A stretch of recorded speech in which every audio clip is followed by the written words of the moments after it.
Good morning, and welcome to the February 22nd, 2023 NID Board of Directors meeting. And we are going to start with the Pledge of Allegiance. Right. I pledge allegiance to the flag of the United States of America and to the republic for which it stands, one nation, under God, indivisible, with liberty and justice for all.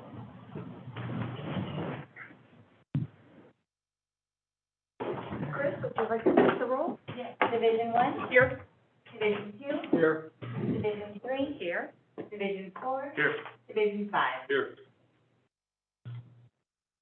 Are there any public comments on items not on the agenda? Being none, we will move on to the consent agenda. I'll move the consent agenda. Oh, sorry. I need some clarification on 3B. Okay, we'll pull 3B. Anything else? Okay. Would you like to? Sure. I move we approve consent agenda item 3C. Oh, 3A, yes. Okay, I'll second that. Any public comment on items 3A and 3C? None, we'll take a vote. Division 1? Yes. Division 2? Yes. Division 4? Aye. Division 5? Yes. Division 3? Aye. Okay, item 3B. So 3B, what I was struck by was that we do not see any obligation to do this.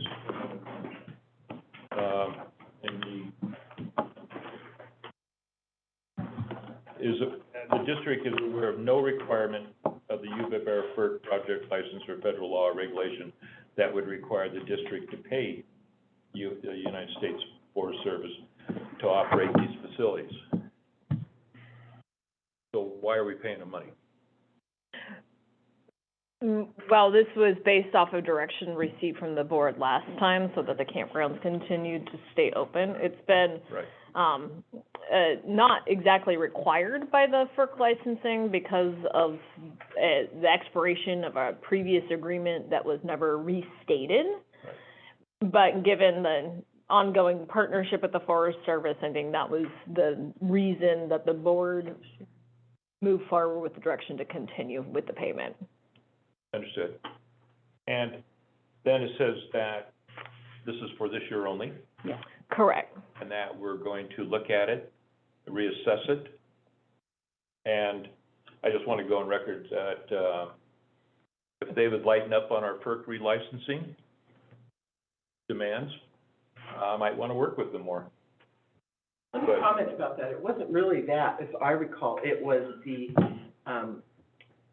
requirement within the contract that we then have liability for any fire that came as a result of our campground operation. Yes. Some kind of language similar, and we didn't want the liability, so the trade-off was we could pay somebody else, i.e. the Forest Service, to run it.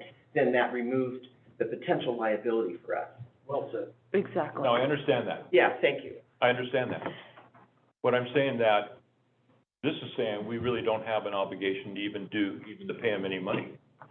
And we do not believe that we have the district has legal obligation at this point to operate and or pay the U.S. Forest Service to operate the campgrounds. Yeah. However, that's been disputed. Exactly, Right. yeah. They So- feel we have an obligation. They feel You don't have an feel we have. obligation. So There is no obligation. There is. understood. I know that's our position, but I'm just saying it's been disputed that some, i.e. the Forest Service, think we have an obligation. They actually agreed that we don't have an Oh, they did obligation. finally? Mhm. Oh. It was agreed prior to us taking over the campgrounds last time. Oh, So $350,000 is about 1% water rates. And I'm not ready to support giving it to a government that has put onerous requirements on the FERC relicensing. They're not playing with us. We're not, I'm not going to give them any more money. was the Forest Service the one who imposed the FERC requirements? They do, they have recommended 4E conditions related to recreational facilities, but those were not agreed upon yet, to my knowledge. Yeah. So, maybe this isn't the time to delve into that issue, but I thought that was one of the huge dollar amounts was, picnic tables for Forest Service campers. It is, so those have not been revisited yet at this point. Can I clarify? So I read that differently than you did, but I think I understand now. You're saying that there's no requirement to even operate them, let alone a requirement to pay specifically the Forest Service to operate them?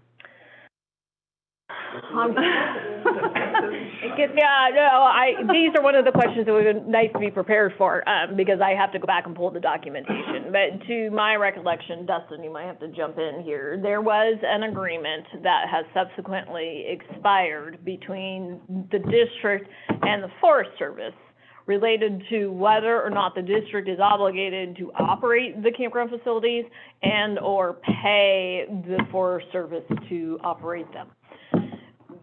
The practice of continuation of either supporting through our own operation, the campground service, or paying the U.S. Forest Service has been going on for some time, for the past 15 years. It became awfully political this last year when we were in a dispute with the Forest Service related to the essentially concessionaire agreement that allowed us to operate the campgrounds on their behalf. When that dispute occurred, the board gave clear direction to continue with the operation of the campgrounds at this time. Yeah. And remember, we tried to negotiate a new agreement with a more reasonable indemnity, where we weren't indemnifying the federal government for anything, including acts of God, basically. Wildfire. Right. And do you feel that doing this one-year agreement sets a precedent or continues a precedent that was already set? It's essentially a continuation of a practice.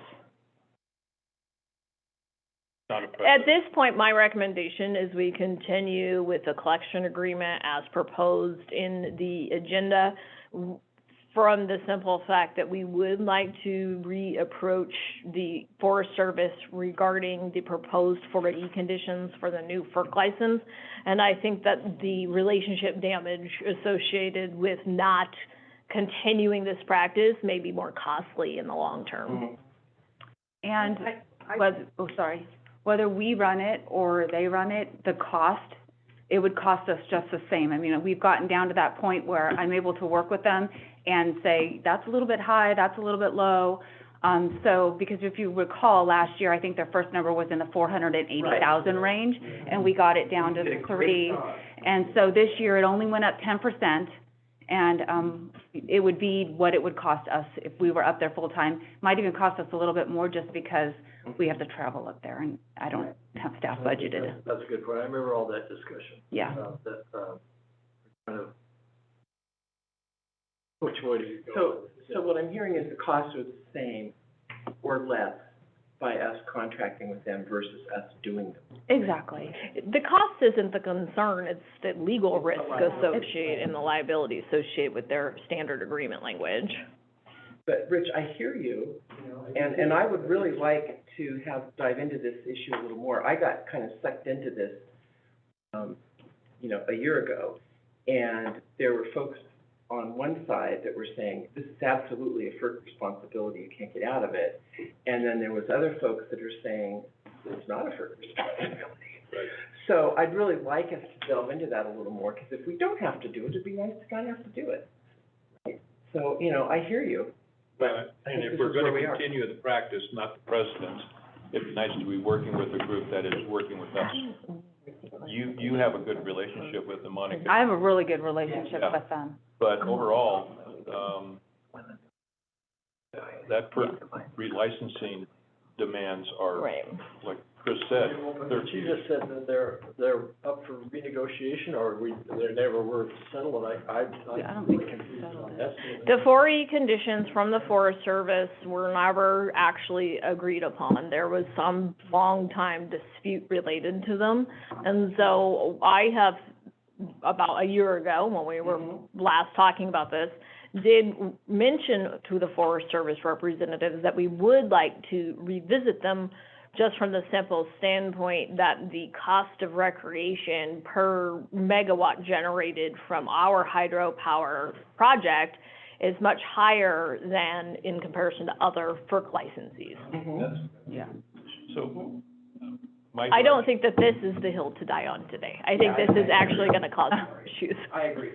Yeah, I agree. I do appreciate your comments though, Rich, and, I also think we're a little bit late in the game here. Mm-hmm. We already have an open reservation system, and I think that in fairness to those people, that we have to be a little bit more timely in how we want to act if that's the direction we want to go.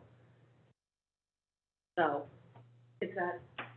Yeah, I think the only reason I had any question was it wasn't clear in here, and it sounds like to the board members, I definitely had never heard that this wasn't a requirement for FERC. I was under the assumption that we were doing this because that was the requirement. So it would be nice just to have it spelled out a little bit more. Agreed. And so we can redo that. So we addressed all of that the last time we brought this forward a year ago, but we can refresh it so everybody's clear. But I agree with you, this would cause a lot of problems. Yeah. That's the point. So, I guess each individual gets their own hill to stand on. yeah. I would like to see a little more give on their part before I vote for this, but I understand that it's probably 4-1 to approve it today. Forest Service needs to step up. Okay, I think we've got our comments in, so are there any public comments on this topic? Okay, I'll look for a motion. I would move, please, Madam President, to approve resolution number 2023-12, the collection agreement and financial plan between NID and the United States Forest Service. Include the authorized general manager. Oh, yes, and I would amend that to include authorize the general manager to execute the appropriate documents. Bill, our second, Chris? Division vote? 1, Yes. Division 2, Yes. Division 4, Aye. Division 5, No. Division 3. Aye. We'll go on to our workshop items and start with the grant management policy. Thank you, President Hull. I'm gonna take this on behalf of Ms. Dunlap. She is unfortunately home very ill today. Yeah. This is a proposed draft grant management policy that we would like the board to take consideration of and provide any input.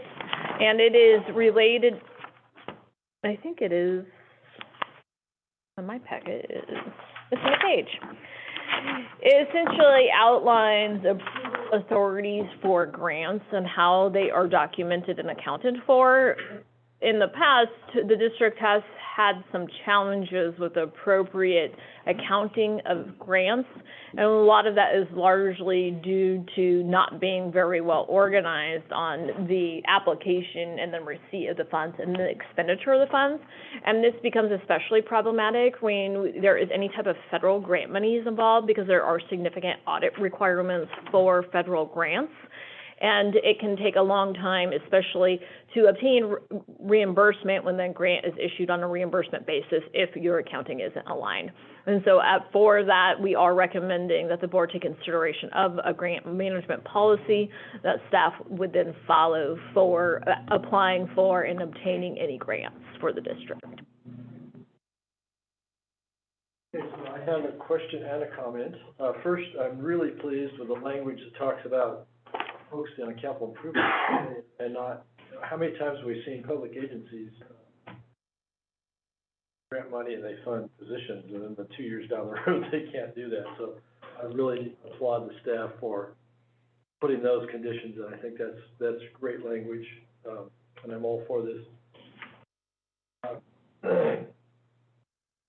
My question is, what is the rationale for the 50,000 being the cutoff? Since this is a new policy, I have no clue whether it should be 50, 100, or whatever. So just a discussion about that. The $50,000 level will be aligned with the proposed level for procurement authorization that will be provided to the general manager once that gets brought back forward. I knew it was something. Yeah. Two items. Okay, So, along the lines of what, the paragraph about the capital improvement, are we also looking at, watershed improvements? Mm-hmm. Okay, so the statement there isn't that that's the singular focus is capital? Correct. It's more along the lines of what Director Beerwagen stated, is that you really shouldn't use grant funds for ongoing expenditures, and they should be utilized for one-time expenditures. Otherwise, you do run the risk of having deficits in any annual operating year. Okay, that's fine. And then, so it says in there that there would be no approvals for less than 50K. Can we get like maybe a monthly or quarterly readout of the submissions and the acceptances? Just so we can see where we're asking for money and where we're being successful? I don't wanna be in the approval cycle, I just wanna know, where we're trying, and that will give us some ideas. And what our success rate is. Yeah. And so on. Yeah. We don't, how often do we typically apply for grants less than 50,000? Less than 50,000, not very often. Not Yeah. very often. And the last, We can do that, I'm just trying to think about the best vehicle to do that. I'll leave it up to you. Let me, when we bring this back, I'll address that. I just need to, want to think of the best way to do that so we don't forget. When we don't do things on a frequent basis, they can fall through by the Yeah, wayside. maybe when you make the application, you just send us a pointer to it or something. Uh-huh. That would be fine. Yeah, every once in a while, most grants are over 50,000. There's always a threshold with applying for grants where they don't make sense from an administrative burden Sure. aspect. Some of the less than 50,000 grants that I can think of are, for example, the parking lot grant with Scotts Flat from the county. Most of our, Sierra Conservancy grants are all over. yeah, I mean, most of them, the administrative cost of doing is greater than the cost of getting the grant. Yeah. To just pay for it out of our own, They're small. out of our own operational budgets, but Yeah, if that's the case, then maybe this doesn't make sense. it's, I'm just, Because they do come to us, obviously, yeah, for anything approval. over 50, we'll know Yeah, about that. yeah. You'll need to put some, a little bit more thought into that. Yeah, if it's like onesie, twosie things, then, I'm thinking it's only onesie, twosies, but Greg and I can go back and think about this a little bit more. right. thank you. I think it's well done, you know, building though on Trevor, it would be nice to see, districts should focus on seeking grants for capital improvements. And I would just add capital and watershed improvements, Okay. just so that we're inclusive. Yeah, we can do that. That's easy. I think a watershed improvement as a capital improvement. Yeah, I think It is, by the it is. definition given, I agree. I mean, if you do a lot of forest clearing, that is not a capital improvement by definition. Right. It's an easy add. Yeah, okay, thank you. Yeah. Thank you. Any comments from members of the public? So seeing none, we will take a vote. Just input today, Sorry, we have to have a motion first. No input. Oh, this is input. just input today. Okay, there we go. Thank you.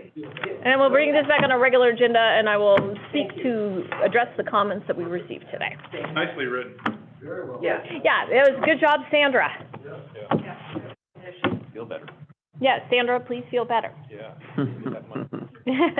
So our next workshop is from Dustin on water transfers.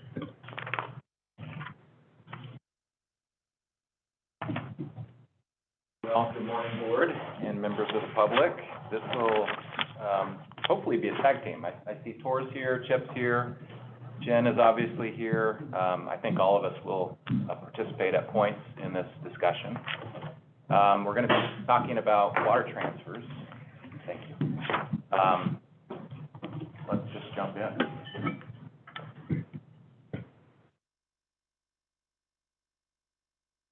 Okay. All right. So by way of introduction, I've lost track over the last 16 17 years, I've done dozens of water transfers. So it's become a subject that I've become quite familiar with. And I've got quite a bit of background.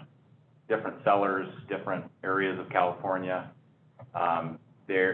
Water transfers are, even at their most simplest form, they're quite complex. There's a lot of regulatory burdens, and, you know, details and technical issues that need to be worked through. And in NID's case, I will tell you, a potential transfer from NID is by far the most complex that I have ever. Of course. So we're gonna just scratch the surface a little bit on what is a water transfer and why a potential water transfer from NID is a complex endeavor. So first slide here, what is a water transfer? It's, there's kind of three components. It's a voluntary sale between a willing seller and willing buyer.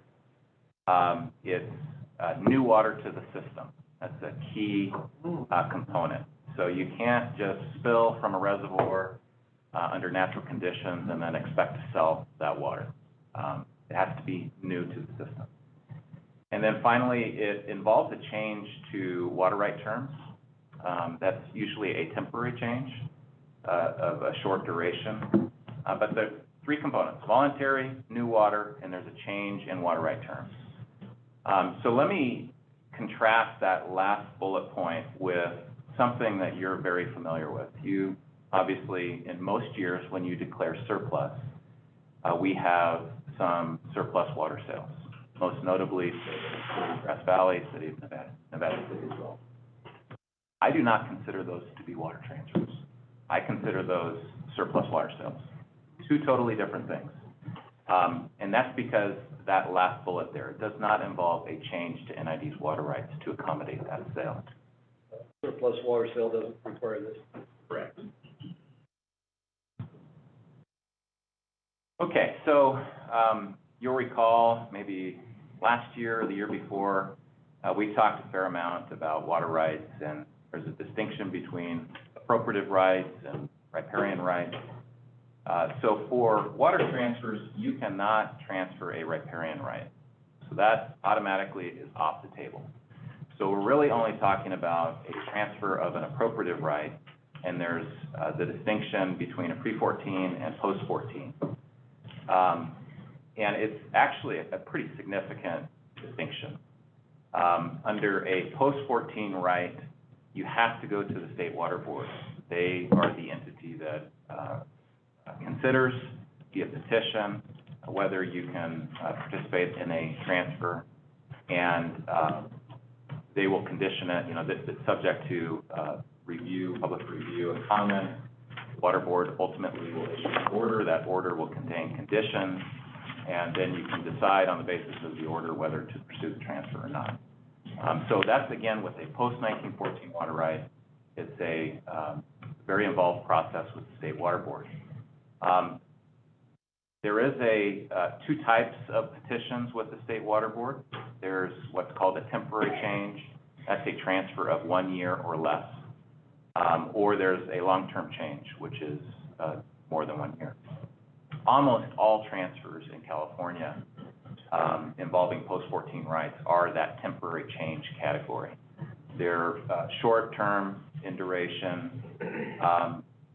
There's an important consideration in deciding whether to do a temporary change or a long-term change, and that is there is a CEQA exemption with the short-term process. Whereas with a long-term change, you have to go through CEQA. There's typically would be an EIR. There would be a discussion about whether the State Water Board or the selling agency would be the lead under CEQA. So most agencies decide to go ahead and go the temporary route. It's a defined process that takes usually about 60 to 90 days, depending on public comments, complexity, and so on. But then at the end of that process, like I said, you have a CEQA exemption. Pre-14 rights do not have that same level of process. You may, with a pre-14 right, you may go to the State Water Board and process through the post-14 petition process, but you're not legally required to. And most agencies that are transferring pre-14 rights do not choose the State Water Board path. So there is a statutory no injury inquiry. So that is when you participate in a pre-1914 water transfer, there's an analysis that needs to be undertaken to make sure that there's no injury to any other legal user of water. And that process is not extremely well defined in the law. So there's a fair amount of diversity, I'd say, in what the sellers elect to do and how they analyze why or how they demonstrate that their transfer will not cause injury to another legal user. But at a minimum, there has to be some kind of an assessment. Dustin, who's the arbiter of whether or not if there is an injury? Is that the State Water Board? No, we'll get to this in later slides. So it really depends on the details of the specific transfer we're talking about. If the transfer involves either DWR, Department of Water Resources, or Reclamation,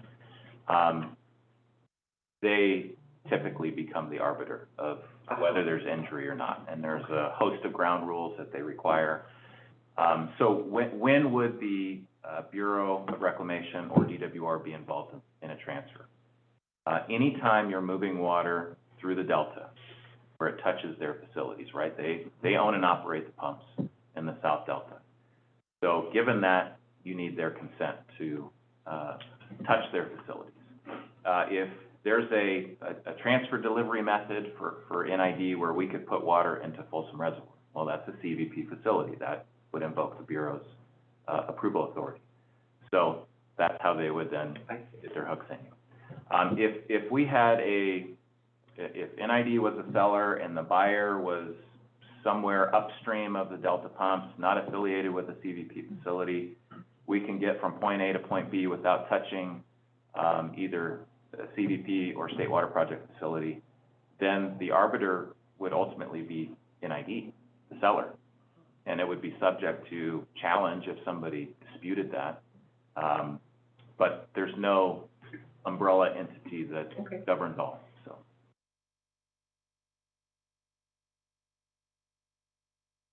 Okay, there are 4 recognized transfer methods.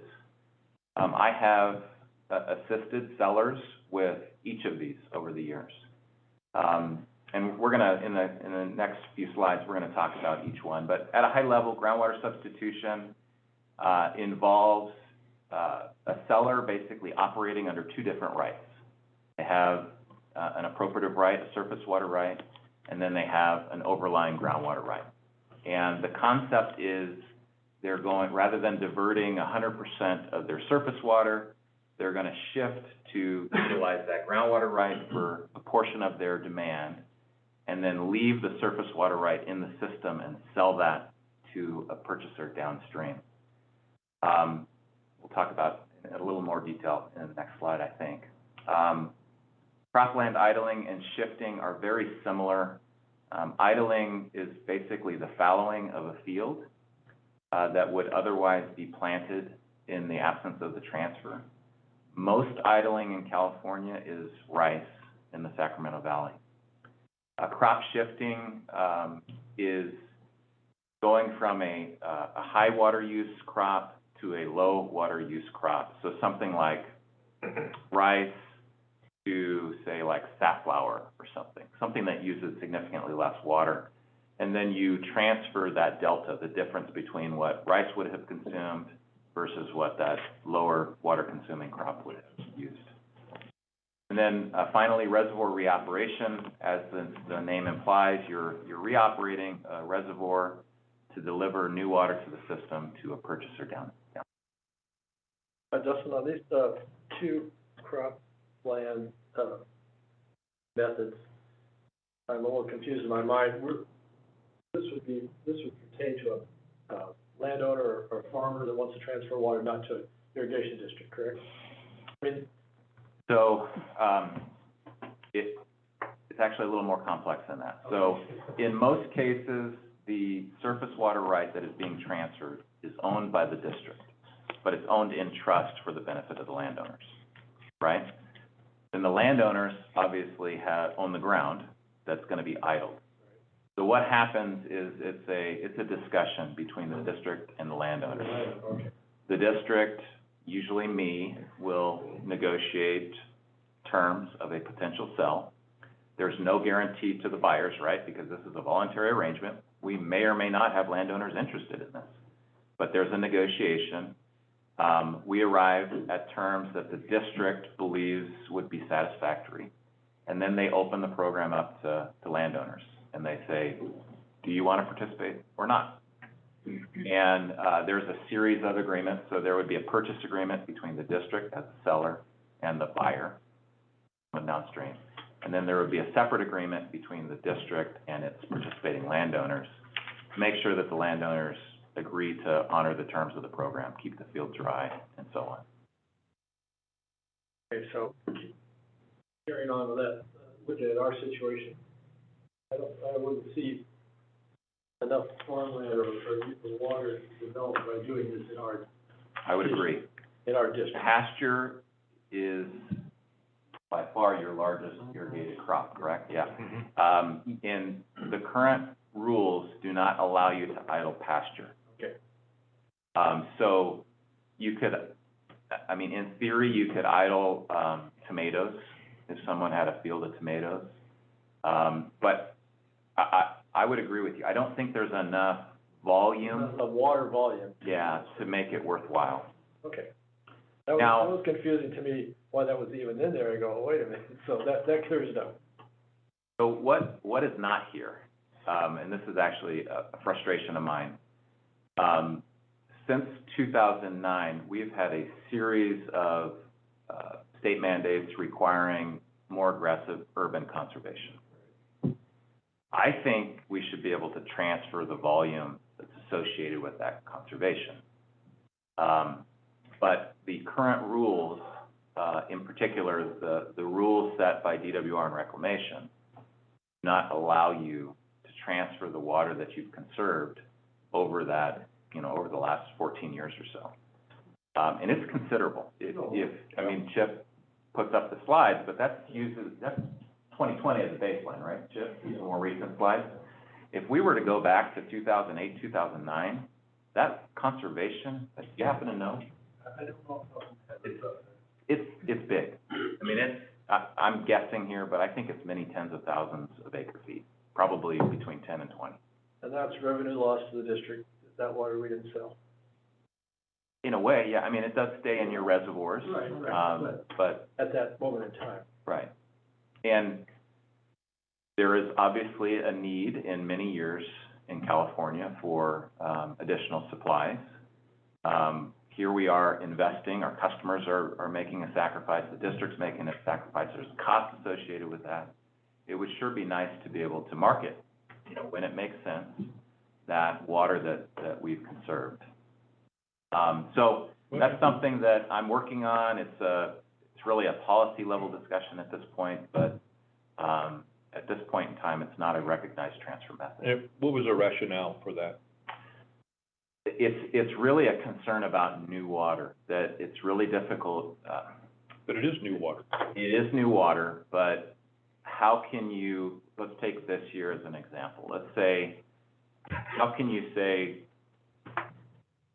in the absence of conservation, we would have consumed this much amount of water, but because we've done conservation, we're now using this amount less, and therefore we can transfer this defined block of water.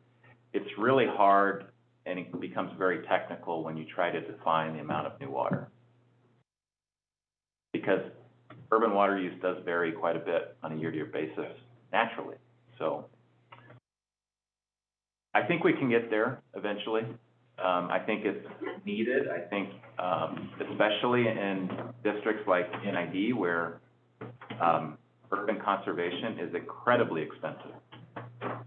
In a urbanized, dense population area, you get a lot of bang for your buck with water conservation. But in NID, where you have a large geographic area, very large distribution system, large lots, it's very expensive to conserve water.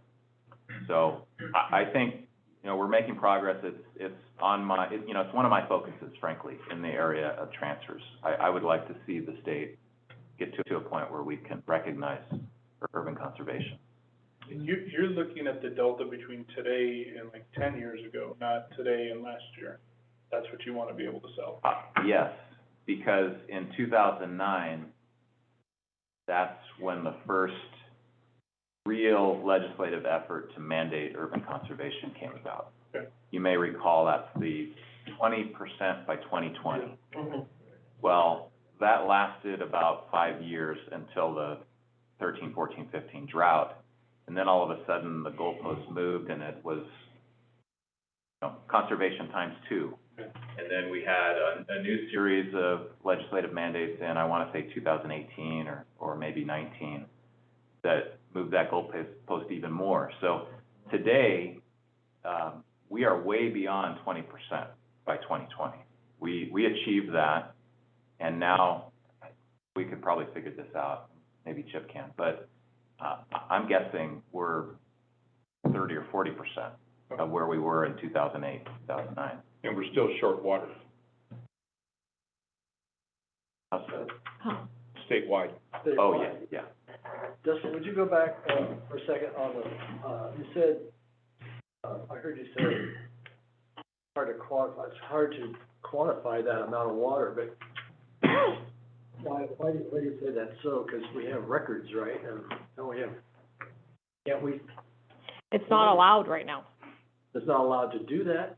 Or it's not allowed to claim it, to use that, to sell that water? But I thought he said it's hard to quantify how many acre feet of water we saved. So can you predict how much water we'll save this year, 2023, compared to 2008? Oh, I see where you're going. Okay, no, we can't do that, but Because, we can have a scientific bookmark. yeah, you could have a rough idea, but because the state wants it down to the acre foot, or maybe even the tenth of the acre foot, it becomes really hard to quantify to that level of precision. Makes sense to me. It's going backwards makes more sense than trying to go forwards. Yeah, In my way. I agree. Well, let's talk a little further about each of these. So, groundwater substitution transfers are used by both ag and urban agencies in certain Northern California counties. So it's interesting. Some counties have outright prohibitions on groundwater substitution transfers. For example, Tehama County has an ordinance that precludes groundwater substitution, period. Other counties, On the why? west side, the west side and dry. Yeah, it's a, I don't know all the policy rationale, but it's kind of, groundwater is considered a common resource. Each overlying landowner has their correlative right to that groundwater resource. And, you know, some people, it just strikes them as inappropriate for one of those landowners to utilize that resource in a way that then benefits somebody out of the county. And to make, these are very lucrative, because you're not, in an ag setting, you're not only planting your field and receiving the revenue of that planted field, but you're also selling a portion of your water. So it's kind of cake and eat it too type thing. So, I think those are some of the policy rationales. The Tehama County, ordinance came about in the early 1990s. You recall there was a lengthy drought in the late 80s to early 90s, and there was a statewide water bank, and it was predominantly groundwater that was contributing to the water bank. And it was, obviously, many years ago, a lot less knowledge about groundwater conditions. There was very little to no monitoring and mitigation for third-party or environmental impacts. So there was a lot of hue and cry over, you know, you're selling my groundwater, I'm being affected, and you're making money from that. Yep. And, you know, that caused a series of county ordinances that either precluded in Tehama County's case or limited in a handful of other counties. An example of a limiting groundwater ordinance is in Butte County. You're required, if you want, so it's not an outright prohibition, but if you want to engage in a groundwater substitution transfer, you're required to basically seek a permit from the county. And there would be public process, CEQA would apply, and nobody, that was established in, I want to say, 1996. Nobody has ever even tried for a permit in Butte County. Other counties, Yuba, Sutter, they have kind of best management practices that are codified in the county code, but there's no permit requirement and there's no no prohibition. So they engage in these groundwater substitution transfers. Nowadays, there are, I can't emphasize this enough, it's very extensive monitoring and mitigation. The monitoring occurs, so it's actually going to start now, even though at this point in time, we're not sure whether there will be groundwater substitution transfers this year, but the potential sellers are monitoring groundwater conditions now in anticipation that they may occur. They're monitoring during the transfer, and this is not just groundwater levels, this is groundwater quality. Then you continue monitoring even post-transfer for a year following the transfer. So very extensive. Then you have a mitigation plan in place to make sure that there are no impacts to either environment or to neighbors. And then finally, and this is an area of, I would say, uncertainty. There's what's called a stream flow depletion factor. So in theory, what happens when you pump an acre foot from groundwater on a scale of time, and that could be geologic time, by the way, but on the scale of time, there is 1 acre foot loss in the surface water system at some point, because there is a connection, right, between groundwater and surface water. So the stream flow depletion factor tries to acknowledge that there is some connectivity between groundwater and surface water. So when a seller pumps an acre foot of groundwater, they only receive credit for 0.87 acre feet of surface water. There is a 13% depletion factor. That depletion factor is going to change. Some sellers even today have a higher depletion factor because they have, for example, wells that may be located in close proximity to a surface water source. So there's a high degree of connectivity between the two sources. But this is one of those very complex technical issues mixed with legal issues that we are actively discussing at this moment in time. Some folks believe that the depletion factor ought to be closer to 50%, which, if that happens, it's going to really make these transfers difficult. And will that depend on the geology in the area where it's happening to a large extent? To a big extent, that there's gravelly places and then there's clayey places. Yep. It would be the same. Yep, and it also varies a lot on the trailing year hydrology. So if you did, let's use 2019, that was our last really good water year. If you did a groundwater substitution transfer in 2019, but then followed it with 2020, 2021, 3 dry years, you're gonna have a huge stream flow depletion factor. In contrast, if your trailing year hydrology is really wet, then that depletion factor is lower. So and obviously you don't know what your future hydrology is when you're participating in the transfer. So it's a big issue. I think these things you just went over, are those a result of Sigma? I got that right? No, this is as a result of that no injury rule. Okay. So you're basically inducing leakage from the stream. That's somebody else's water.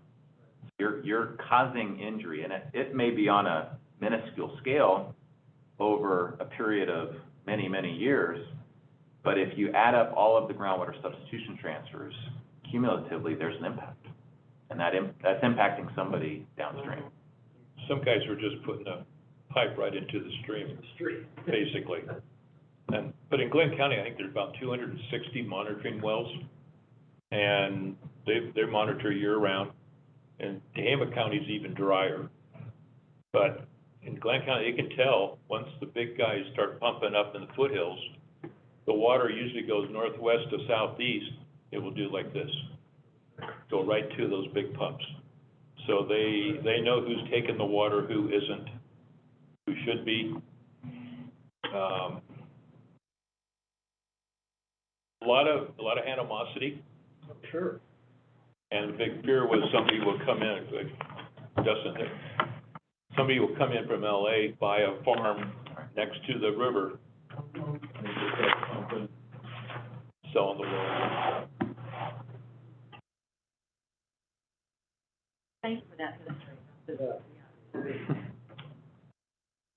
Okay, crop idling, shifting. There is a hyper-focus on what would happen in the absence of transfer. So, Chris and Rich could probably speak to this, but there is a normal agricultural practice to fallow a field, to leave it out. Maybe you want to do some work on it. Maybe you have a weed problem. So that's called fallowing.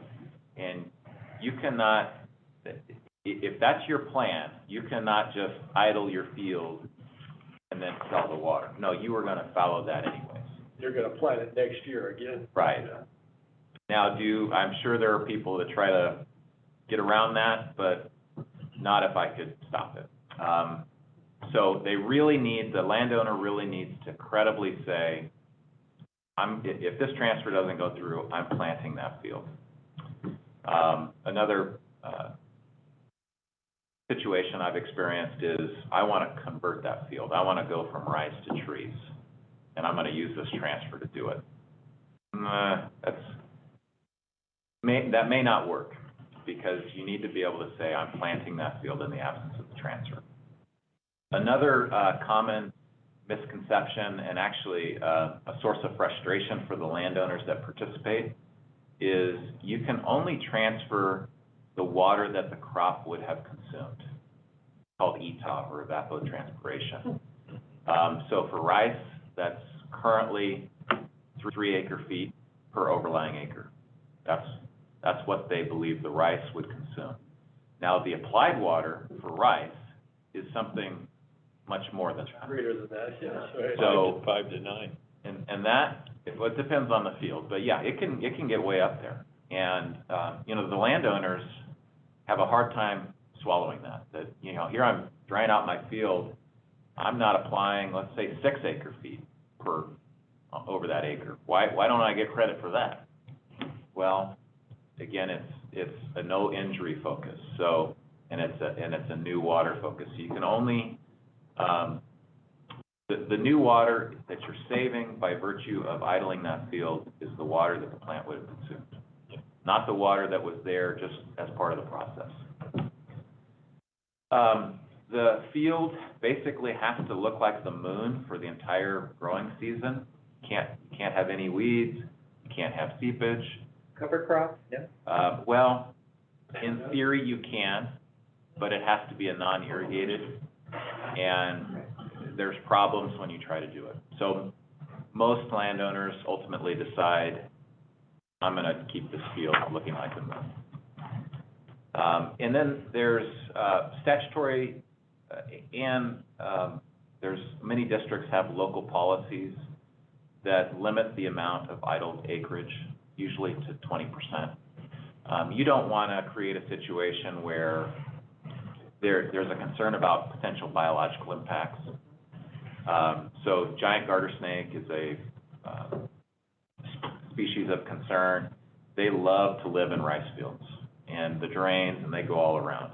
So you can't idle a giant block and, potentially have impacts on that species. In the same way, you have an entire farm economy, right, that develops around fields being planted.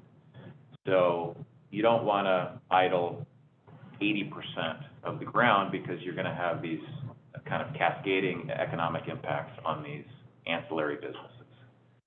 So many of the seller districts put limits on the level of participation in a year-to-year basis. Okay, the last transfer method is reservoir reoperation. That is the only potential transfer option, in my opinion, available to NID. You don't have reliable groundwater. You don't have the crop type that would be suitable to idling. So that leaves reservoir reoperation.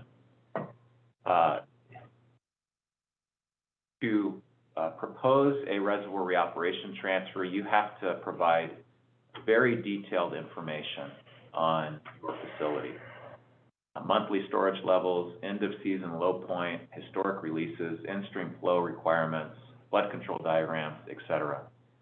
And all of that information is designed at getting at new water. How do we know that, let's just create a number. You want to sell 5,000 acre feet. How do we know that that 5,000 acre feet is new and it's not just in-stream flow, or it's not flood control releases or something else? So you have to provide a whole lot of supporting analysis to demonstrate that, no, this is 5,000 new acre feet to the system. Then there's a concern about when you refill the reservoir. So you've created an additional 5,000 acre feet of space in the reservoir. Now, when do you refill that? Because if you refill it at a time when there's downstream demand, that could create an impact, an injury. So you have what's called the reservoir refill criteria that spells out the conditions under which you can refill that 5,000 acre feet of vacated space. We'll dive into this a little more later. Downstream demand would be the delta? In your case, it could be, someone like South Sutter Water District, Yuba Water Agency, or their member units if we're going down the Yuba system. It could be the American River if we're using the River Canal and delivering that way. It could be water users on the Feather or Sacramento main stem. It could be water users in the Delta, or it could be the environment, anywhere in between. So it's a lot of chances. Yeah, the no entry inquiry is pretty expansive. Okay, I'll make sure I didn't skip a slide here. Yeah, okay. So, state law and policy favors transfers, and I've just given you a few here. It's pretty interesting that over the course of and this is a source of frustration for me, but water transfers every single year get more and more difficult. They're complex, they're high stakes, there's high dollars involved, so intense negotiation. And then the bar to get over the no injury and to demonstrate new water and to make sure you're not impacting the environment or other legal users of water and so on, it just keeps getting higher and higher and higher. And yet, on the other hand, we have a variety of state laws and policy that say, these transfers are great, let's do them. So I feel like I'm in a vice grip or something. It seems a little bit at odds with what we're trying to accomplish. But I've just listed a few things, obviously a couple statutes that recognize the importance of transfers. Then we have the Governor's Water Resilience Portfolio, Action 21. There's an ongoing effort to simplify water transfers and facilitate the movement of them across the state. And then even as recently as our current drought, the governor's emergency drought proclamation recognized and directed state agencies to basically facilitate and push these transfers along. Did they do it? Can I, no. And Not to my liking. and his displeasure yesterday over the mismanagement during the atmospheric rivers is he about ready to, force them to do something? I mean, he appoints them, right? Yeah. To me, there's a really easy solution. And it's like the old frequent flyer rule. Remember that? Yeah. I don't think we still have that, but if you were a frequent flyer, you got to go to the special line and you get approved and you're on the plane right away. Many of these transfers are the same sellers, the same well, the same field, I mean, same thing. And yet it's this reinventing the wheel. We got to do the same rigorous analysis, if not more, year in and year out. Yeah.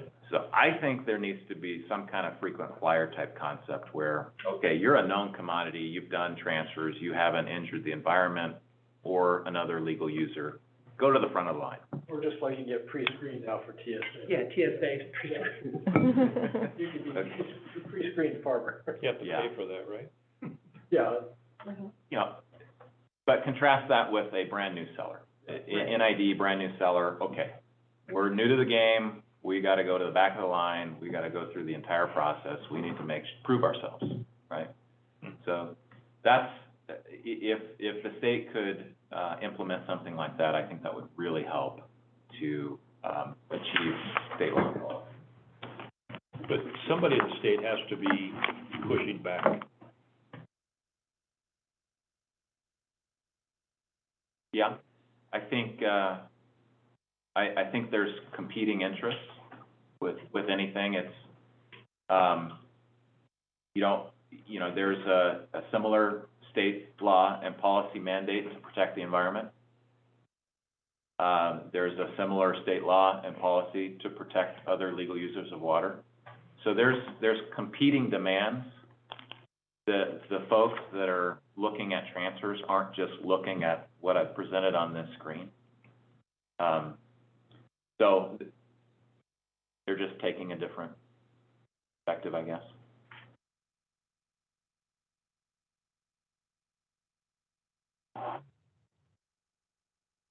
This is the question I get a lot.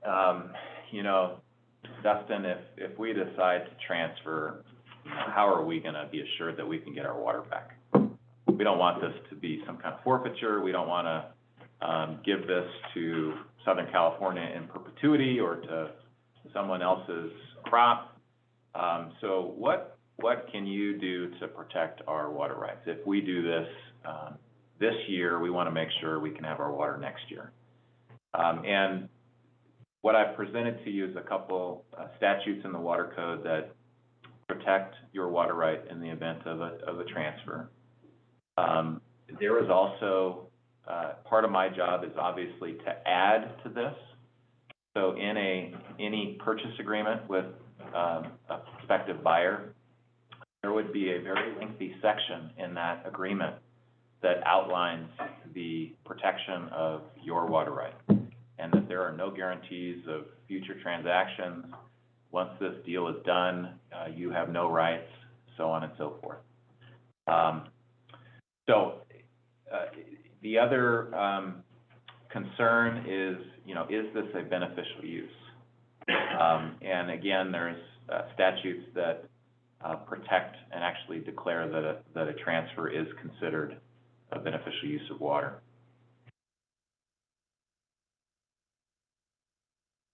All right, Director Heck actually had some clarifying questions on this, so And she shared them with us. I didn't do a good job of maybe having written comment associated with this, but I'll try to describe it here. So what this is DWR maintains a website that tracks all water transfers that DWR touches, DWR or reclamation. So these are transfers that have somehow touched a DWR facility, a reclamation facility,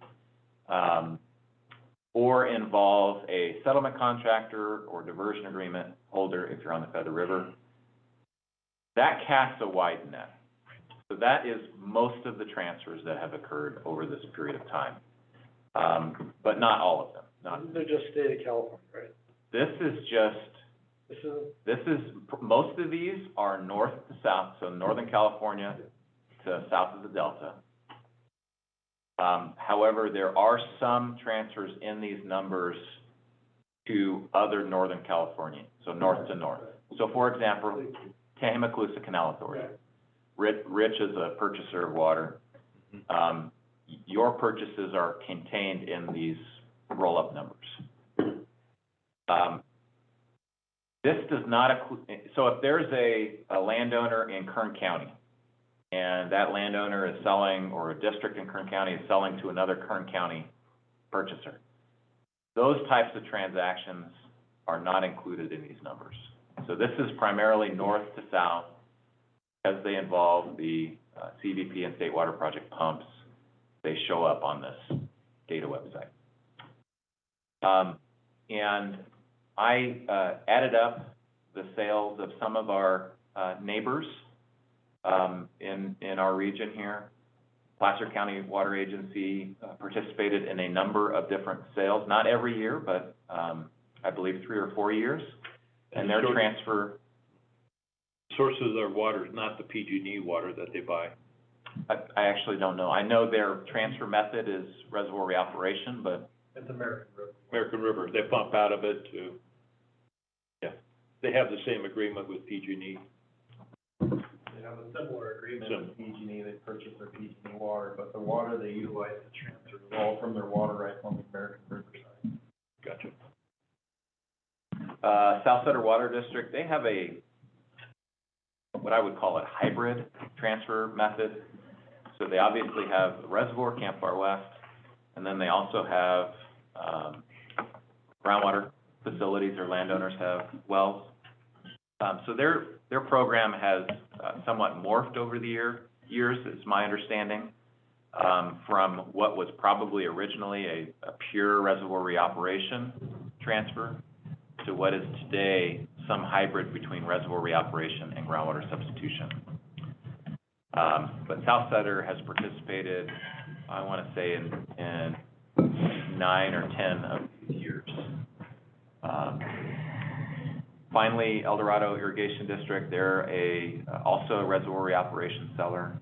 I think they participated in maybe a couple years. What is not included in this table is Yuba Water Agency's Accord transfers. The numbers that I present to you here are for the period 2008 through 2021. I couldn't get 2022 figures yet, but you can see that's a huge volume of water. Almost 1 million acre feet reservoir reoperation, and almost 500,000 groundwater substitution. Do we know where these go on the Yuba Accord? I mean, Yes, there's technically the Department of Water Resources is the buyer, but they function basically as a broker. Got it. Or, my understanding is that their transfers are split, under the Accord, are split basically 50-50 between the State Water Project export community and the CVP export community. So, It's south of Delta. south of Delta, yes. And what is the Accord? Who's the Accord with, and how's that different than us? The Accord is basically, it is a settlement. With the state? With, various agencies. Various agencies. And in the early 2000s, there was a water right proceeding. The species of focus was spring run, is my understanding. And there was basically a demand for more water in the lower Yuba River from Yuba Water Agency. And after many years of contested hearings, litigation, and so on, they arrived at basically a long-term water transfer. So state, federal agencies, you believe more water is needed for the fishery. While we may disagree with that, we're willing to sell you that water. And do it over a period of years. So that's basically what the Yuba Accord is. Director Heck, did you have any other questions? No, but thank you for putting non-NID, because I did actually get a couple of questions from people saying, wait a minute, have you been secretly transferring all of this water? Yeah. And the answer is, of course not, but I understand why you would ask the question, so thank you. Yes, there is no NID transfers, there's no NID surplus water sales. Thank you. There's no NID period in these numbers. Right, okay, appreciate that. So, Yuba Court, did that include the Narrows? So there's a decision from the State Water Board, revised decision 1644. It's a public document, it's available on the State Water Board's website.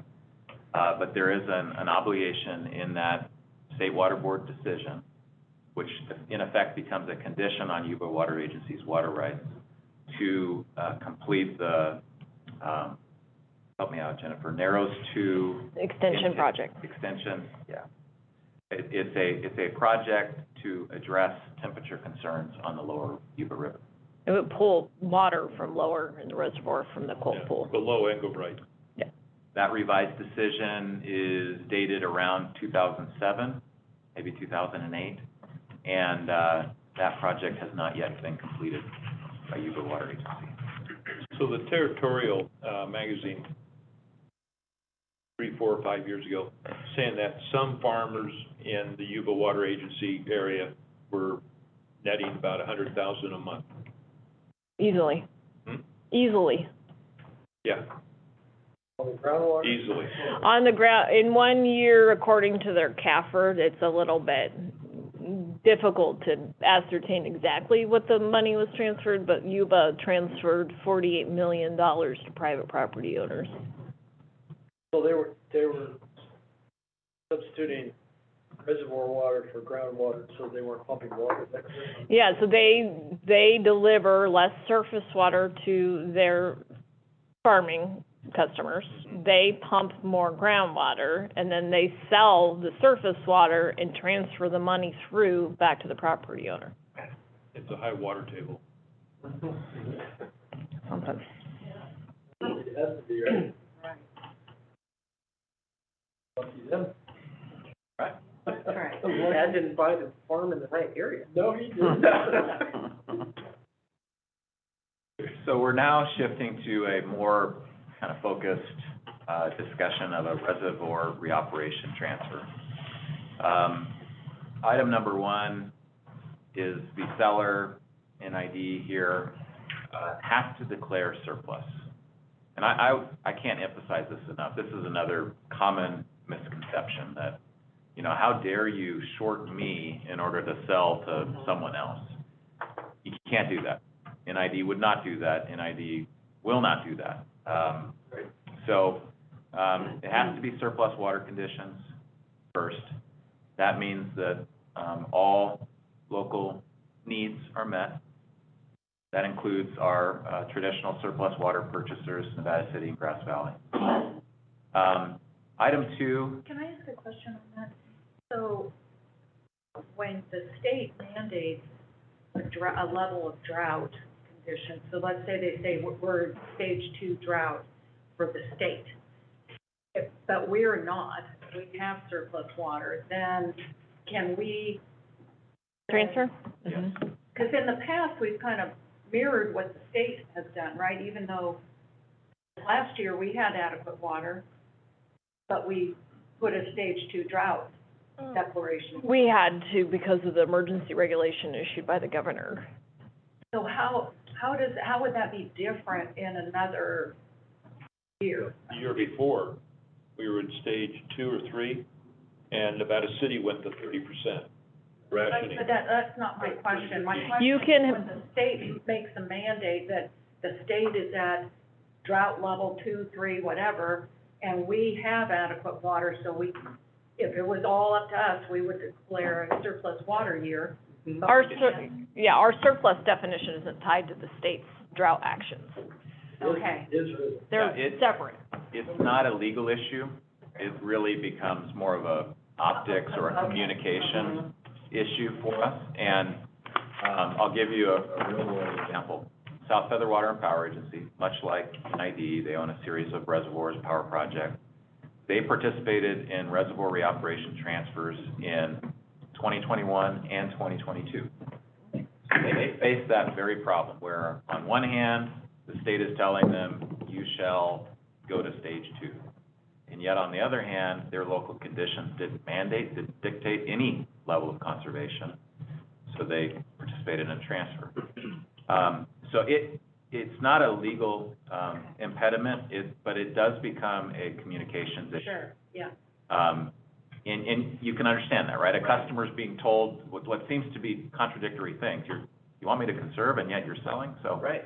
you just need to work with the community and explain what's happening. Yeah, thank you So, for in that, other that's words, really helpful. It wasn't illegal for us to, we could have declared surplus water last year. We did actually, and I will add to that, Yes, we did, that's the governor's declaration basically said you will implement portions of your stage 2 drought contingency plan that would help you to net 20% conservation. It didn't say you will mandate every portion of it, so that's why we did it customized, Yeah, we did a hybrid. one-off hybrid to meet the regulation.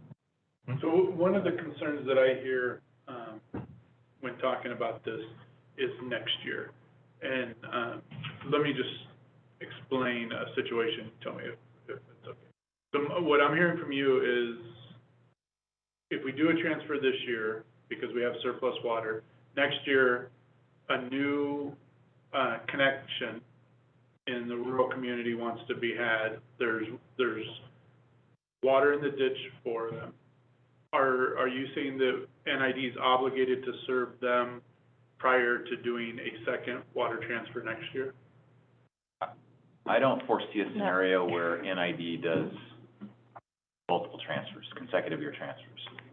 And I'll I'm just explain saying that. it would be a one-year transfer, and before we do any more transfers, separate transactions, the next year, any new connections in the district would be serviced? Those are completely our own rules. They're getting conflated together. Yeah, I'm just. You could or you could not Do do they have that. priority? Do they have priorities? So you're asking actually a very complex Yeah. question because it's so fact intensive. Does that ditch have a moratorium because it's capacity limited? Mhm. Well, that's what I'm saying, that they have access, water's accessible to them. They just bought the property, they wanna run cattle, 90 acres, Under that hypothetical, yes, we would serve them. prior to engaging in another. Not necessarily. What is that? It depends on what the board's action for that current year is. But it would be totally independent They're of all- anything they're- having to do with a possibility of another water transfer. It's all independent.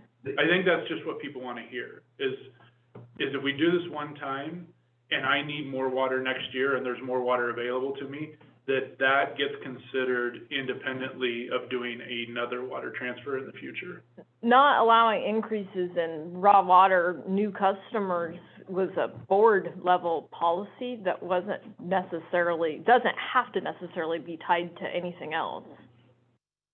And isn't it the current year? I mean, because if you did, the optic problem is the current year, because you're transferring water, we're saying we're transferring water, and we could have a board policy that said, we're in stage 2 drought, and we're not taking any new raw water customers. And that's my question, what happens in this scenario? You could do that. It would be Yeah. something you'd have to work out with, from a policy perspective at the board. Yeah, So if a landowner comes to me, I'm telling them, go down to the district today, sign up, if water's available, grab it now. Don't wait next year, don't wait. Well, I'd like to You go know, back to grab the what- water when it's available. Then you're on the books. Doing a transfer in a year that there's a stage 2, yeah. But there's Jennifer's no saying- way I would vote for a transfer if we're not allowing New customers. new raw water Right, customers in our own right. tank. It is not likely that you would ever be voting for a transfer in the same year as you are limiting new raw water connections. Right. But I can also tell you, just from a purely financial perspective with the district, encouraging increased raw water deliveries isn't really to our benefit. They're not paying their way, we're just creating a higher deficit. I guess That's a whole different Yeah. discussion. Yeah. Yeah. It all.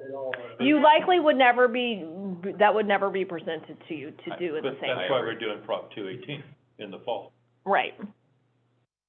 What I, I'm explaining to you the concern Mhm. in the ag Yeah. community. Yeah.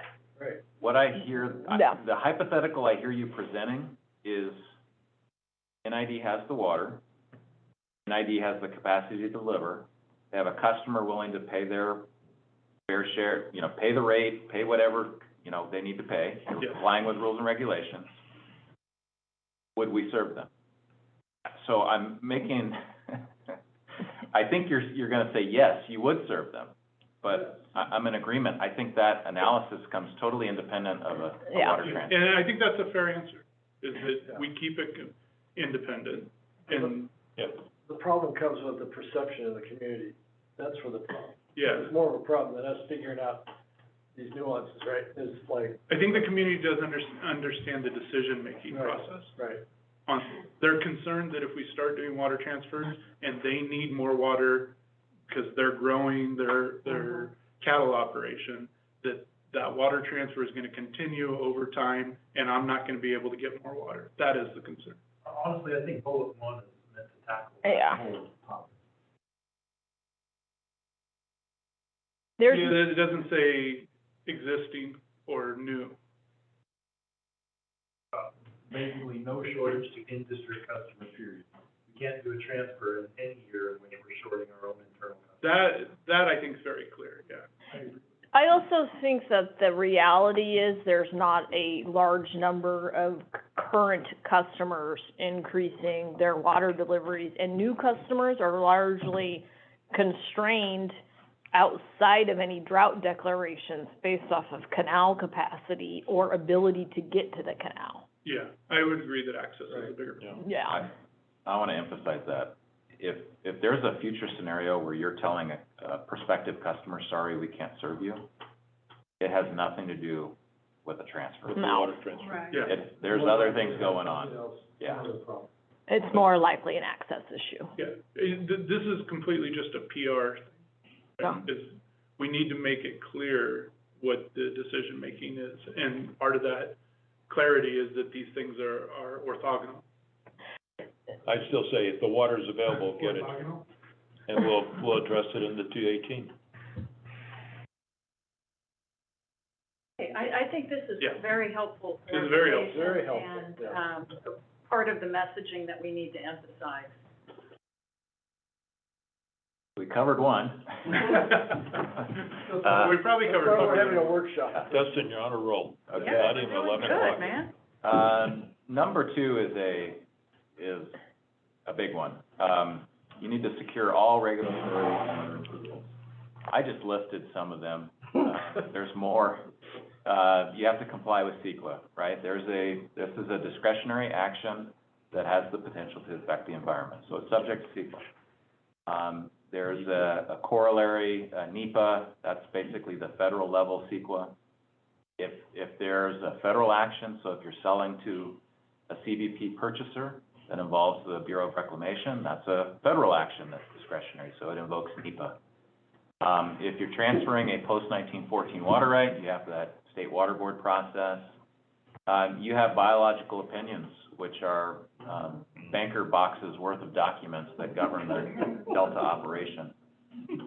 You have a thing called the Delta Plan and the Delta Stewardship Council. It's very interesting. I actually, a number of years ago, provided testimony to the Delta Stewardship Council about transfers. There's a thing called a consistency determination. In any transfer that goes through the Delta, has to, at the time, it was a question whether you would have to go through this process with the Delta Stewardship Council to secure their consent. Basically, their process would have taken the entire period of the transfer, so it was infeasible, couldn't happen.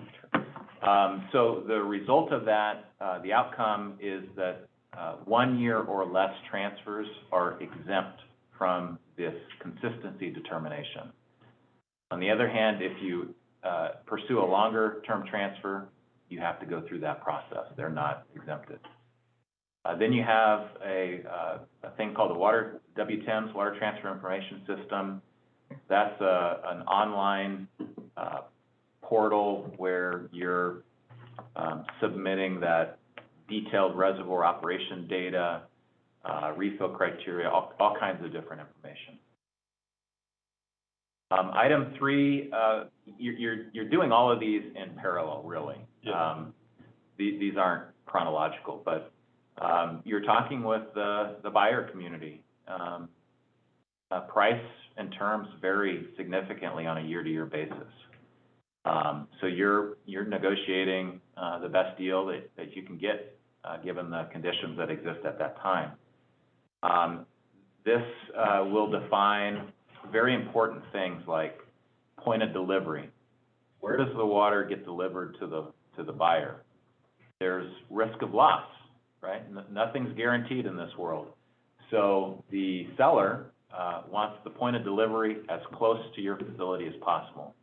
The buyer wants the point of delivery, you know, in San Diego, if San Diego's the buyer, right? So you're negotiating that point of delivery. You're negotiating price per acre foot. Transfers transfers can be controversial. So there can be litigation, so you're negotiating indemnity. You're negotiating call dates and things like that. So there's a whole lot of very significant terms that go into the buyer-seller agreement.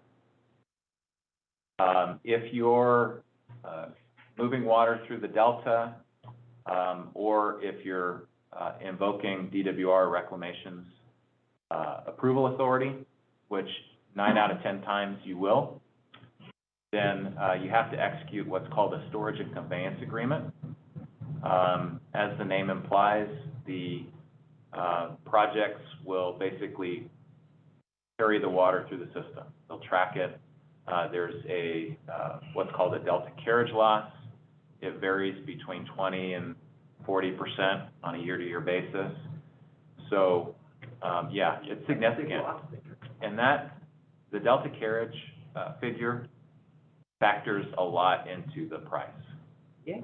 Because the buyer the point of delivery, right, is we're always gonna have it close to NID. So let's say they're buying that 1 acre foot at whatever, $800 an acre foot, but they're only getting between 0.8 and 0.6 acre feet on the other side of the delta.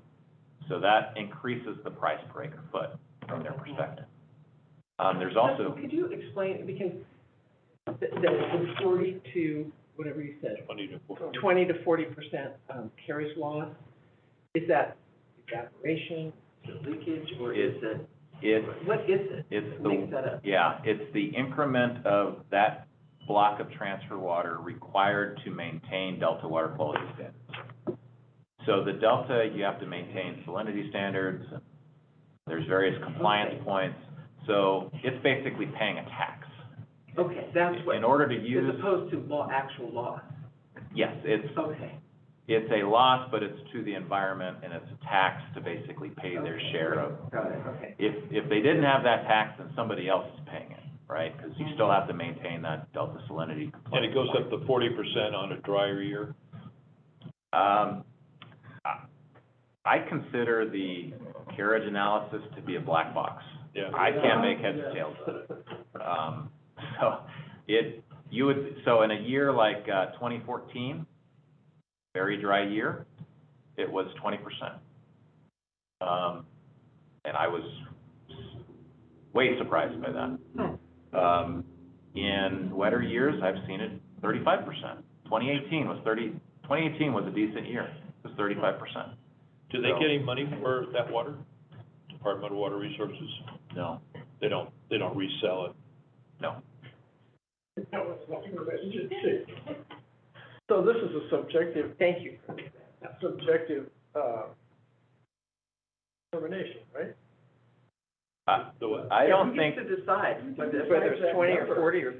It's a poker game. DWR and Reclamation decide. Yeah. I'm sure that there's some formula or there's analysis, but they just haven't invited me to that room when they calculate it, I guess. So there's no transparency.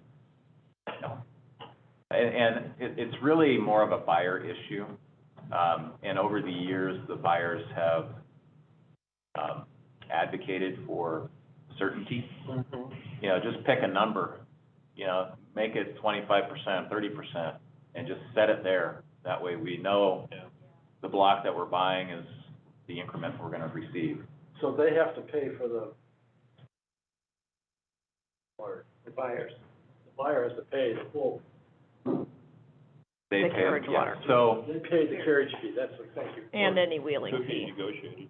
in every transfer that I've been involved in, the point of delivery is always well north of the delta, well upstream. Yeah. I would not recommend a point of delivery south of delta or even near the delta.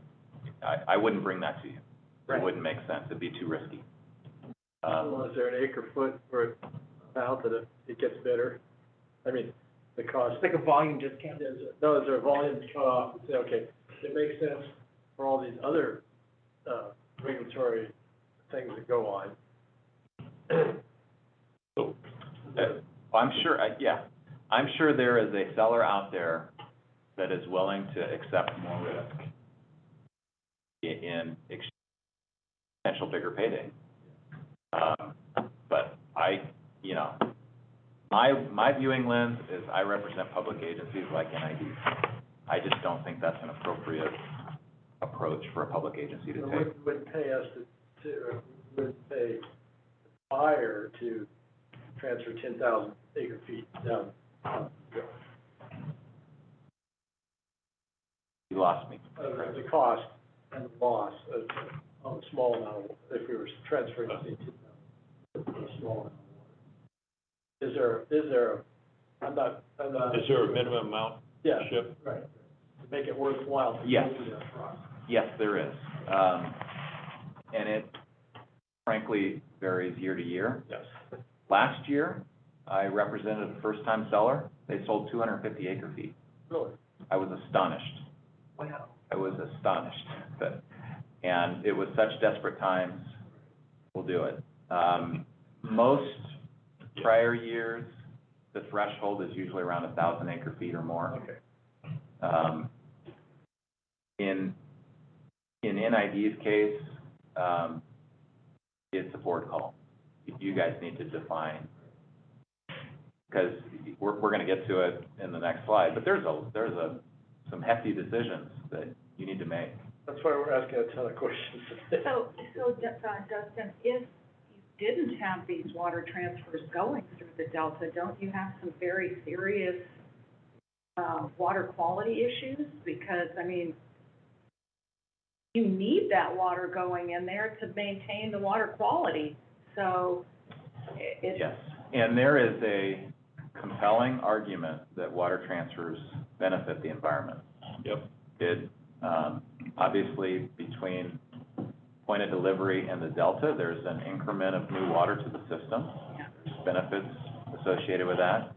And then as it enters the delta, it marginally freshens up the delta compared to what it would have been in the absence of the transfer. And the State Water Board, for folks that go through the post-14 process with the State Water Board, in many of the orders that the State Water Board issues, they recognize that there are some incremental benefits to the transfer water coming into the system. So, Yeah, good point. Yeah, it's very environmentally beneficial. So in 2014, 2015, some Southern California farmers were paying 2,000 to 3,000 an acre foot. those are misleading numbers. I see those same news articles. the thing to keep in mind is those are neighbor to neighbor, so the water's already south of Delta and it's 1-to-1. Right. So it's Kern County farmer selling to Kern County farmer, 1-to-1. So that in part reflects the higher price. The other reality is all of the risk that goes along with transfer. We've talked about Delta Carriage. So you have no risk, because it's right there. It's right there, Yeah. yes. To that point, like, I bought too much water last year, and in October, end of October is when can't use anymore. So had about 7-10 days, called up Emil, hey, do I have too much water? He goes, yeah. Can you sell it? You're on the list. But he sold in days to a neighbor for the same price we purchased it for. But it was $545 an acre foot, Northern California. Yeah. So. Okay, item 5 is a refill agreement. That's the document that contains the refill criteria. If I could provide the board one if you want to see one. They're very technical. There's a Excel file that I think a genius put together because it's super complex, and it's all kinds of formulas, but you're basically tracking your delivery, your kind of baseline operations, delivery of new water to the system, and then post-transfer refill of the vacated storage space. It gets, in South Feather's case, as an example, they, much like NID, they import water. They have a tunnel that takes water out of the North Yuba system into the South Feather system. And, so what do you do with that? What if that imported water is coming into your system and it's not natural flow? You ought to account for that differently. So very complex spreadsheet accounts for all of that. That's an appendix to the refill agreement. Once you've signed all the documents, gotten all the regulatory approvals, everything out of the way, then you implement the transfer. In this, again, there's a whole lot of things you need to consider. The biological opinions governing Delta operations do not allow transfer water into the system, do not recognize it until July 1. The current biological opinions, in theory, can go into November. So July to November. However, on the Bear River, there are fishery concerns that shorten that window even further. So if that's your delivery route, then in effect you have July and August. On the Yuba system, if that were the delivery route, it may be a little bit different. There'd be analysis and discussions about that. And then lastly, you have that post-transfer accounting of refill conditions until the criteria is satisfied. This is probably one of the most important considerations for NID. What is the refill criteria and what is the risk as to NID as to how far into the future it can continue until it's satisfied? It's the type of thing where, it's trailing year hydrology. So year 1 is the transfer. We don't know what year 2, 3, 4, 5, we don't know that hydrology. So you you're looking at basically statistics. What is the likelihood of refill being satisfied in the period of record? And then presenting that to the board, and you're making a policy, you're making a decision basically on the best information we can present to you, knowing that nobody has perfect foresight to gauge what the future holds. So refill criteria, let's use South Feather as an example. We did a transfer in 2015. It was late, it was like September was the delivery. And by March of 2016, the criteria was satisfied. We look like geniuses. Contrast that with the South Feathers 2021 and 2022 transfers, the criteria is still not satisfied. Can you say more, there was a point at which I think Greg or you or somebody explained this in great detail. I was the beneficiary of that, but I remember thinking at the time, oh my God, you know, the refill criteria is one of the most onerous aspects of these transfers. And could you, if you wouldn't mind, kind of re-explain what that means? It means that people on, down here have to refill, and then this person refills before we can refill. Is that rudimentary correctly? You got the gist of it. So I think of refill as basically you're creating a brand new reservoir. And it's the most junior on the system. So let's again use 5,000 acre feet, just as a hypothetical. You transferred 5,000, you've now created a brand new 5,000 acre foot reservoir that is the most junior water right on the system. So when can you refill that brand new reservoir, 5,000 acre feet? You have to refill at a time when everybody that's senior to you no longer needs water. And everyone that's senior to you includes the delta. So at a very simplistic level, if NID did a transfer on the Bear River, we have South Sutter's Camp Far West facility beneath, then you have the delta. So you would need at least two conditions to exist before you could refill your 5,000 acre feet. You would need the delta to be in what's called excess, which means there's surplus water in the system. As of right now, the delta's in excess. And historically, the delta's in excess about 50% of the year. Some years it's much shorter, some years it's much longer, but if you're looking at the last 85 years, it's about 50% of the time. The other condition you would need to see is Camp Far West. You know, the downstream legal user of water, they don't have a need for water. So their reservoir would have to be spilling. So again, at a high level, delta in excess, Camp Far West spilling, then you can, without injury, refill your 5,000 acre foot brand new reservoir. You're the least junior on the system, so that's the time when you can do it, and there's no injury to anyone else. Right now, if we had transferred 5,000 acre feet last July, right now, we would have met those two constraints. Yeah. Our refill criteria, just because of where Camp Far West is wouldn't be that difficult to meet. They're basically gonna fill every year. They're gonna fill even in a So we need them to be spilling whenever the delta. How many years have they not spilled? I don't have that number. A lot depends too on what they're doing with the water. They could be passing water through the system. So that's good. They typically fill because they're the lowest of them. Even in the dry years,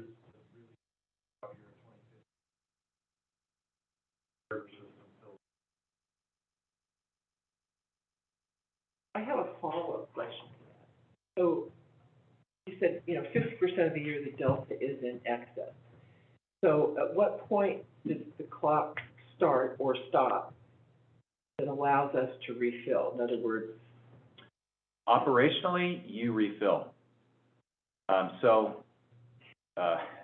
You almost need a whiteboard I know. to do this. So let's get a little more specific. Let's say it's 5,000 acre feet, that's the hypothetical amount, and let's say we're using Rollins Reservoir. The 5,000 acre feet of vacated storage that you use to implement the transfer is the last 5,000 acre feet of storage space. So you're operating beneath that last 5,000, you're operating normal. When you start encroaching into that last 5,000 acre feet of storage space, that becomes a refill impact. And you're accounting for it on that spreadsheet. You don't have to, you will at some future date, unless the criteria is satisfied, you will have to pay back the refill impact. To whom and where? To the system. To the So, system, okay. let's say, there's two scenarios.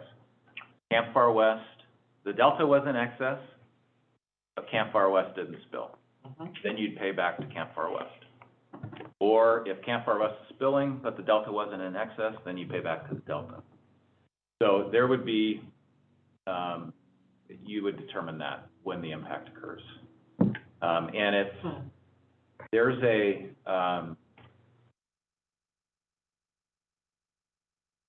so you can, it's hard to imagine this scenario with NID and specifically with Rollins. But with South Feather, because their system's different, the concept of it's the last storage space available really makes a difference for them, because they could refill and maybe not even encroach into that impact space. If it's a dry year, they refill but don't, in which case they don't have, the criteria hasn't been satisfied, but there also hasn't been an impact, so they don't have to reoperate the following year. It's only when you encroach in that impact space and the criteria hasn't been satisfied that you then, at a future date, have to pay back that water. So you're basically replicating the transfer. Year one, 5,000 acre feet from Rollins. Criteria hasn't been satisfied in year two. You've refilled the last 5,000, pay it back again to the system. In year three and year four, until the criteria is satisfied.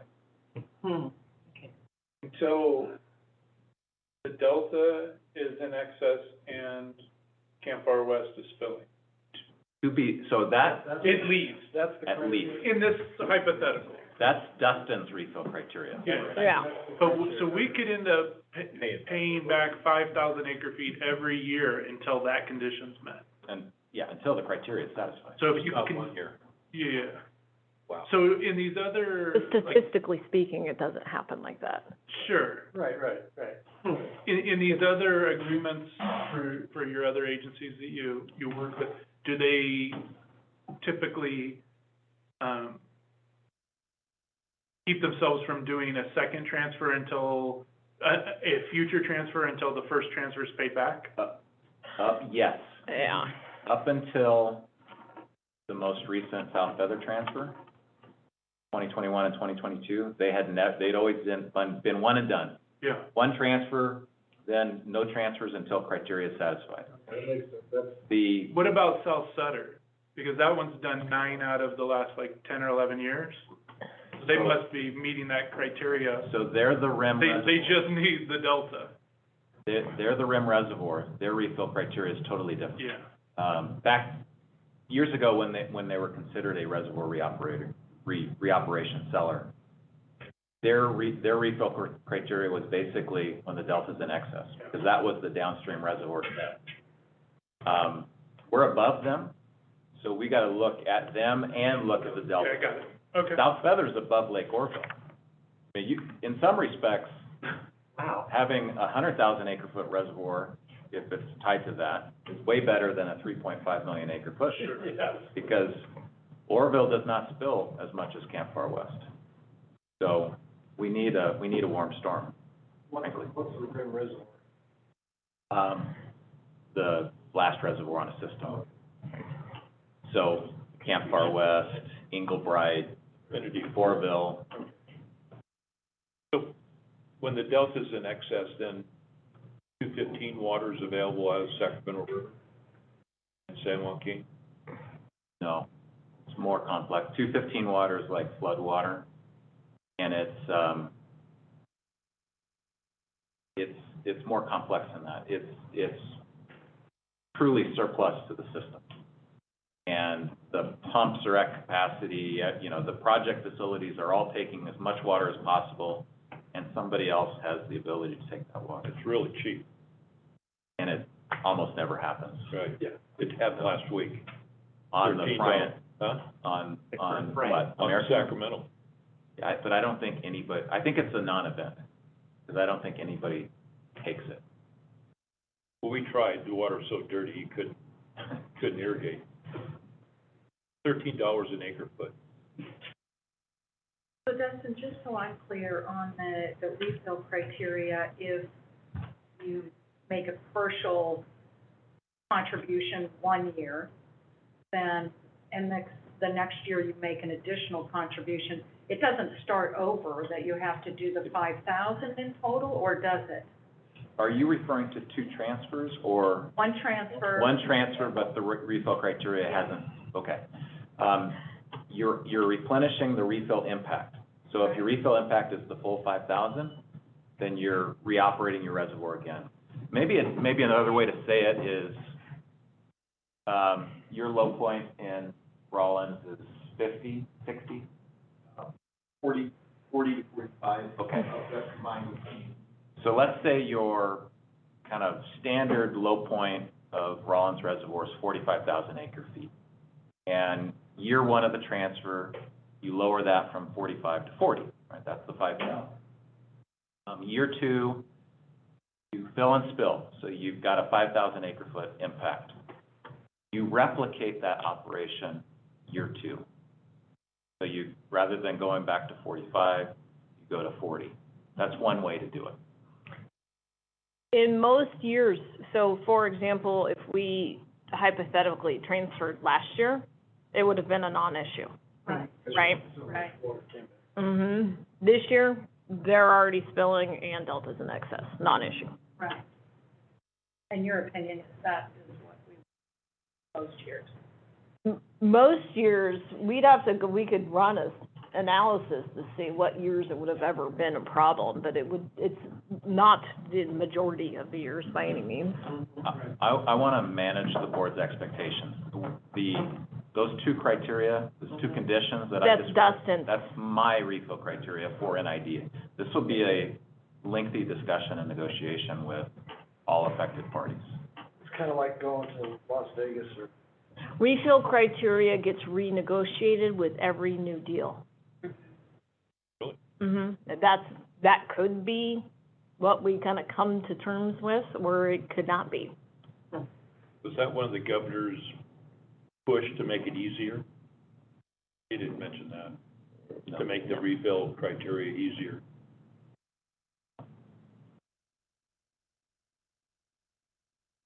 And who are we negotiating with? Every downstream affected party? So South Sutter? We're gonna go back to that slide that you showed. Which one? It could, just depends on where you're going through. Oh, yeah, I guess it depends on where the transfer's headed. Let's answer your question with this slide. So this is what I see for your decision-making. We've already declared surplus. NID has, there's a typo there, should be CEQA and NEPA coverage. You have that through a 10-year environmental analysis that was supplemented in 2019.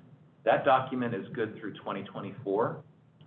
There are preliminary efforts to renew that document. I don't know if it'll be another 10 years or 5 years, but there are some preliminary discussions about renewing that document. We included, years ago, we had a discussion and we decided to throw NID's name in the hat. Sure. Didn't cost the district any money, so we included NID. The quote there from one of the pages in the EIS is descriptive.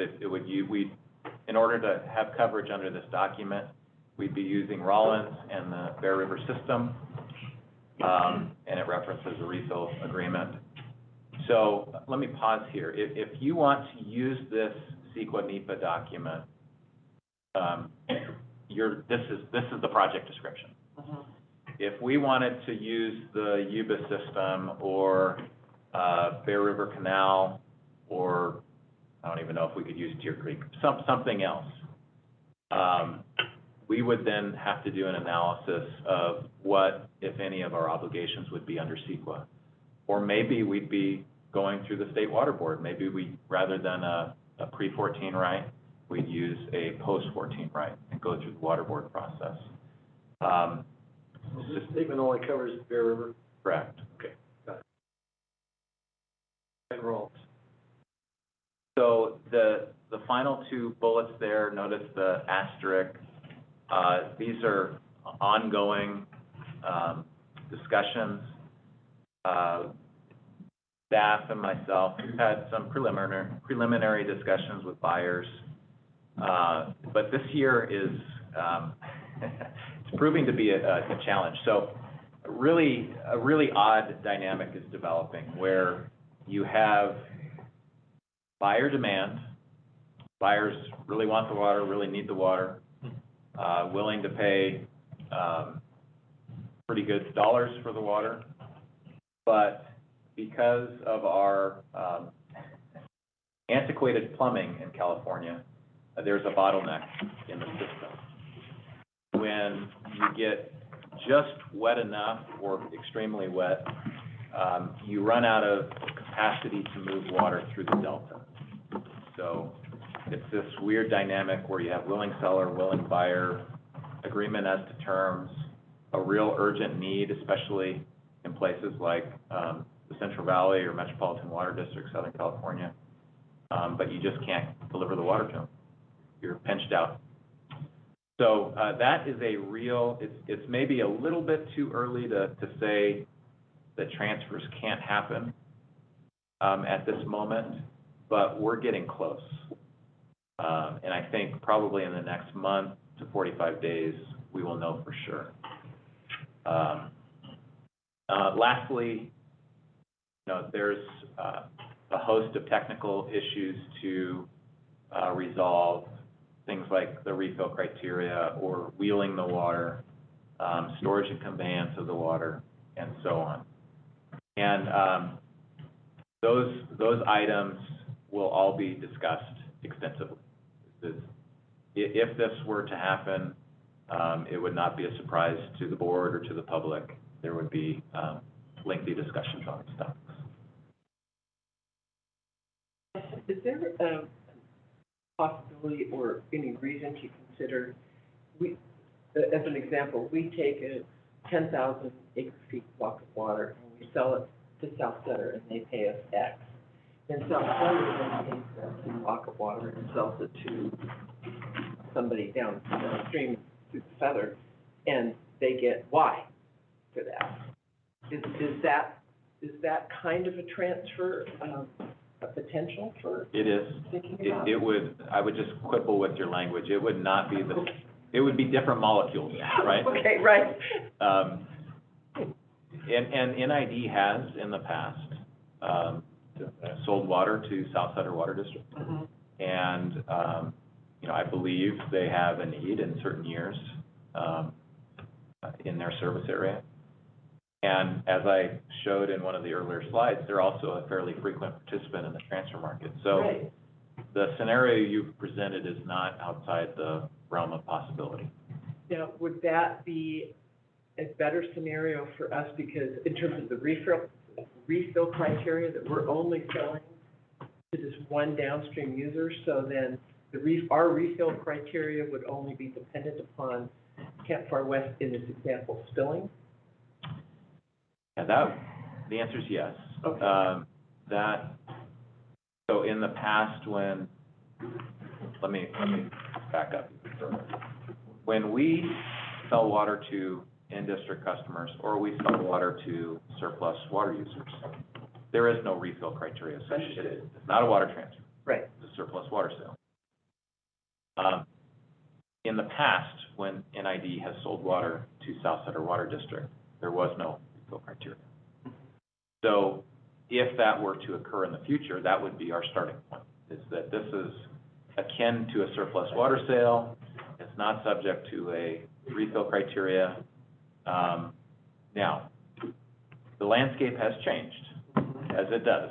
So there may need to be a discussion about, that could be a larger block of water. You need to do an injury analysis, and maybe there needs to be a refill criteria light. I don't know. It would need to be a discussion, but certainly our starting point would be this is akin to a surplus water sale, no refill criteria. Injury to who? Injury to a downstream party. Downstream party. Yeah, not our, okay. Well, thank you. So I was just curious. And the cost, if you don't have the refill criteria, then you get a whole lot less money. Well, certainly, comparing the price of water you sell to Nevada City, Grass Valley versus a potential sell to somebody south of the Delta, those are different economies. It's quite a bit different. $300 an acre foot versus 7 to 1,000. Right, on a transfer, Yeah, but on surplus, 300, 380, yeah. yeah. But if you have no exposure to a refill criteria in the future years, then we keep this district whole. I don't know that I'm share that high of concern regarding the refill criteria. Okay.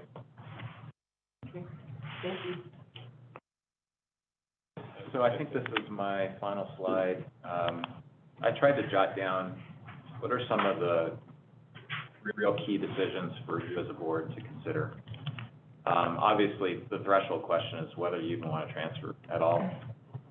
It's not something the district has done in the past.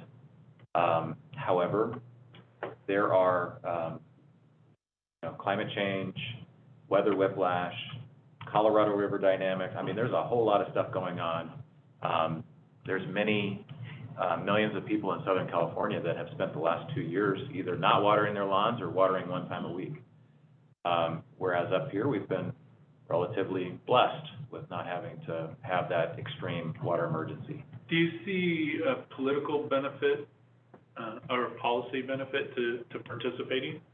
Mm-hmm. How does that, Depends on whose politics you're talking about. well, Well, you either participate in some of the solution, or there's, demand. continued concerns expressed about the water rights system.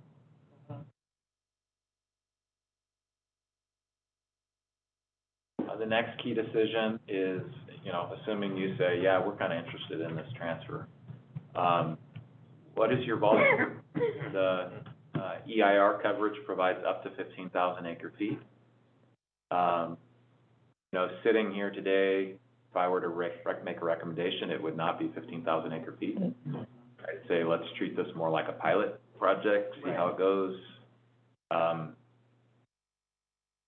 Next bullet, use of the transfer proceeds. I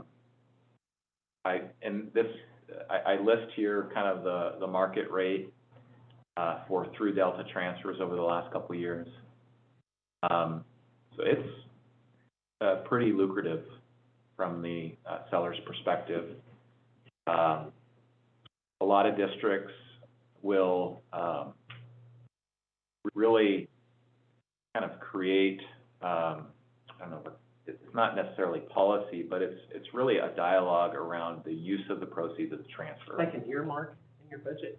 Yeah, but not even just that. It's more of a dialogue, really. Yeah. That this is the net proceeds of this transfer. This is going to be used to offset a rate change. This is going to be used or delay a rate change. This is going to be used for this capital improvement project. So they communicate to the customer base about how those transfer proceeds are being used and where, and then they demonstrate how that then benefits everybody in the district. Finally, we spent a fair amount of time. You can probably take a college level course on refill criteria, but there needs to be more discussion about that. We would need to know what are the specific terms of the refill criteria. We need to do some analysis of trailing year risk, NID, and then we need to present that to you, and so you could make the best informed decision possible. And we could set bookends, because the negotiations would be done by presumably, general manager and council with a downstream user. And as the board could set, I'm asking, I guess, sort of bookends with regard to negotiating the refill criteria, right? We could say not greater than or not less than, or. Well, the agreement would come to the board for approval. Right, but I mean, Yeah. we would give direction about where we wanted or didn't want to see the refill criteria. That would come, you could, but it would really come in your approval or non-approval of the agreement, yeah. But we could give direction, okay, thank you. And there's a relationship between the transfer volume and refill criteria. Mm-hmm. If you're only transferring 1,000 acre feet, say, or 250, like my other client did last It's year. hardly worth it. It would be hardly worth it, but The fees for the attorneys would far exceed, it seems like, your profit. so I left that out. I noticed that. That's my last question, is the bandwidth and the cost. Who made more One, money? I should have mentioned this. One of those items that you negotiate in a water transfer is called admin reimbursement.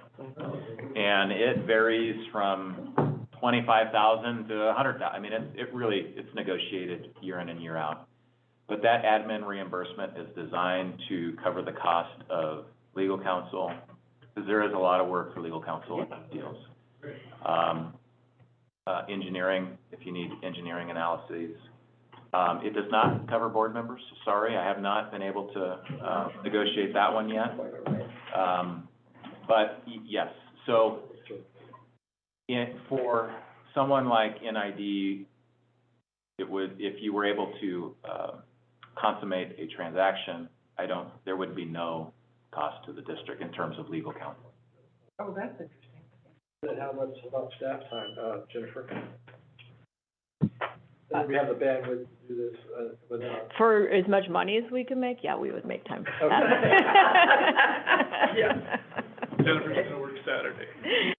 Jennifer would work Saturday to make that happen. Waiting for the answer to this question for the past hour.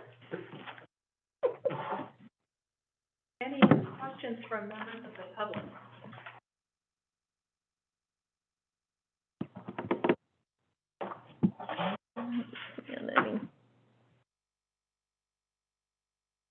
Okay, well, seeing none, we will move on to the town manager's report.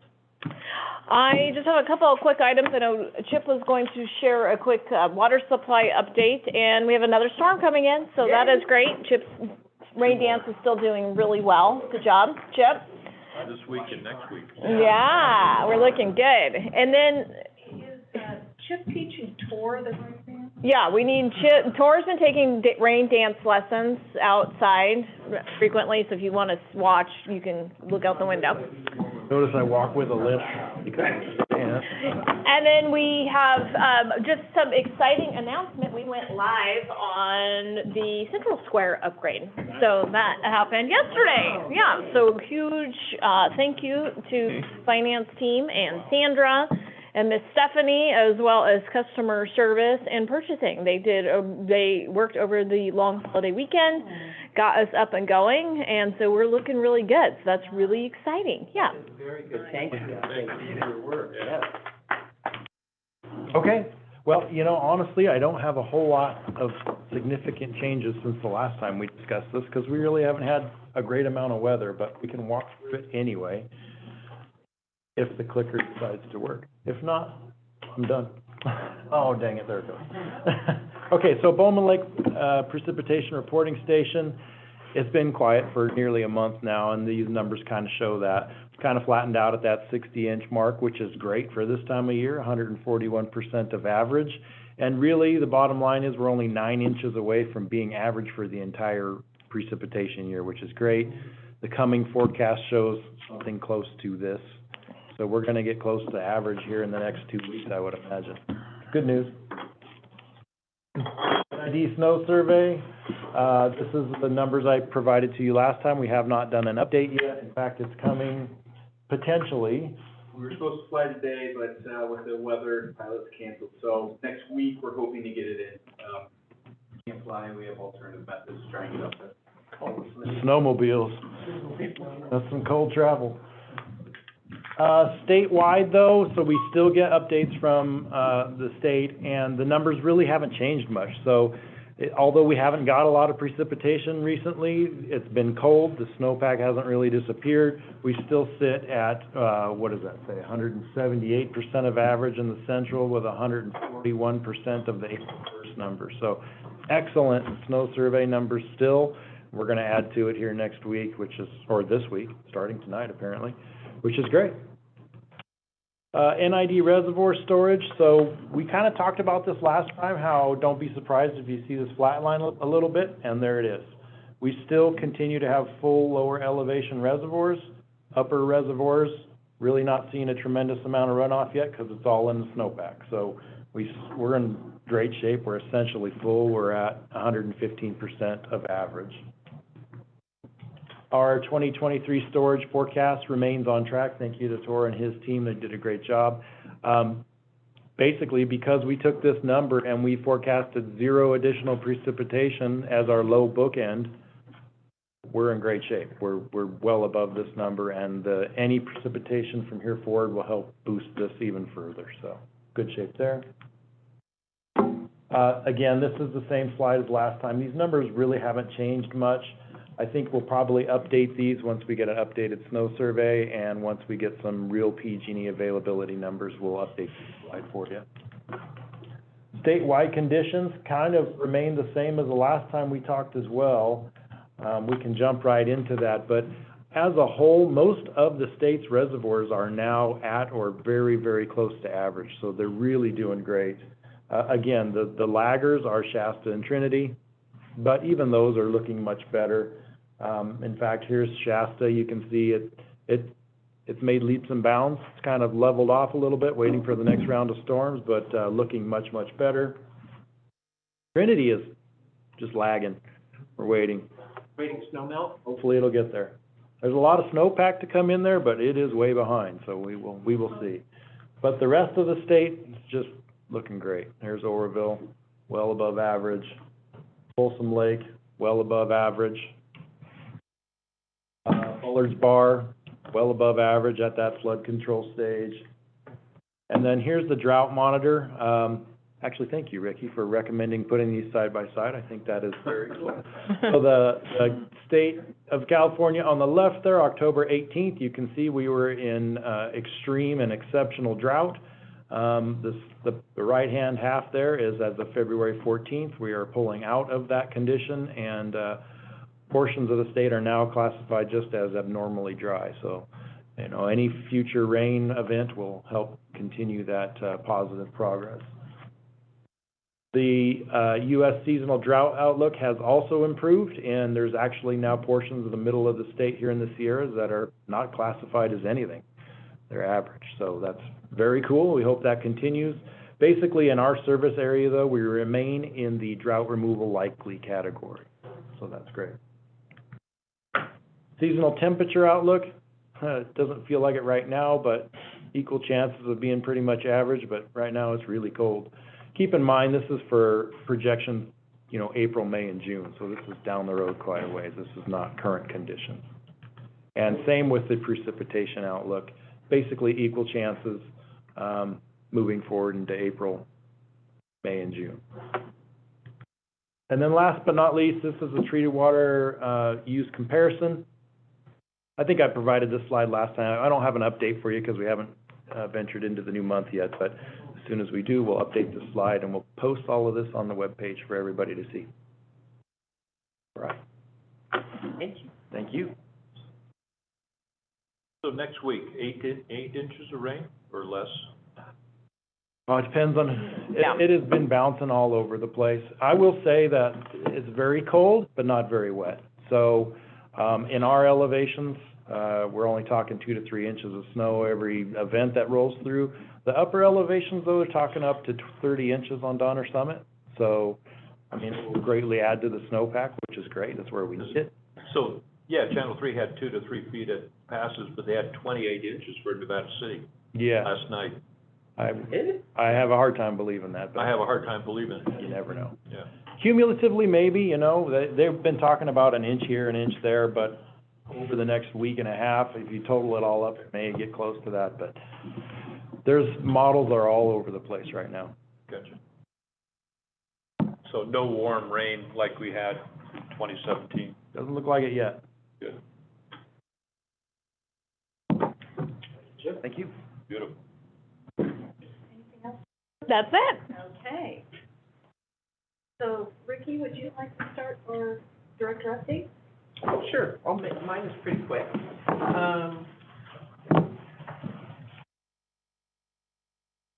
For director updates, I've just had a number of meetings with constituents. Had one very wonderful meeting with the newly elected Board of Supervisor member, Lisa Swarthout, with our general manager, Jennifer. That was really a great meeting and helped the new supervisor have a better feeling for what's going on in NID. And then I have 2 public forums that I'm working, or will be there this week. One is for Sierra College, they call it OLLI, Osher Lifelong Learning Institute. And then the Board of Realtors, which is Friday. So that's what I'm doing. Thank you. How about you? Yeah, I ran into Lisa yesterday and had a great, just impromptu talk with her and SR Jones at LAFCO. Great, she really, was appreciative of, Ricky and Jennifer taking the time, so. It was good. So Karen, you can announce where we'll be this week.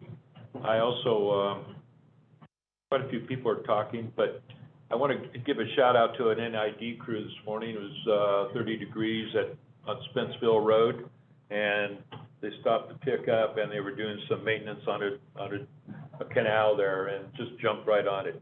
So, way to go. Yeah. I wasn't moving as fast. They were doing great. Not much to report, just been working with constituents. I think I solved a family property split, thing, and so I appreciate. Was it intact? Well, they split the property many, many years ago and didn't split the account, so I appreciate all the help, Jennifer and staff. It went pretty smooth. I think we have both parties happy at this point. I think so. Wow, way to go. Chris? And my only report is working with Karen, on a earlier meeting to make a presentation like you all are doing, so, yet to be determined. Right.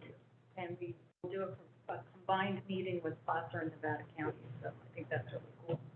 I attended the Sheridan MAC and also the Lake of the Pines Board of Directors meeting in preparation for Ricky and I doing a presentation there. And then on Thursday, Rich and I will do a presentation with the Nevada County contractors in Penn Valley.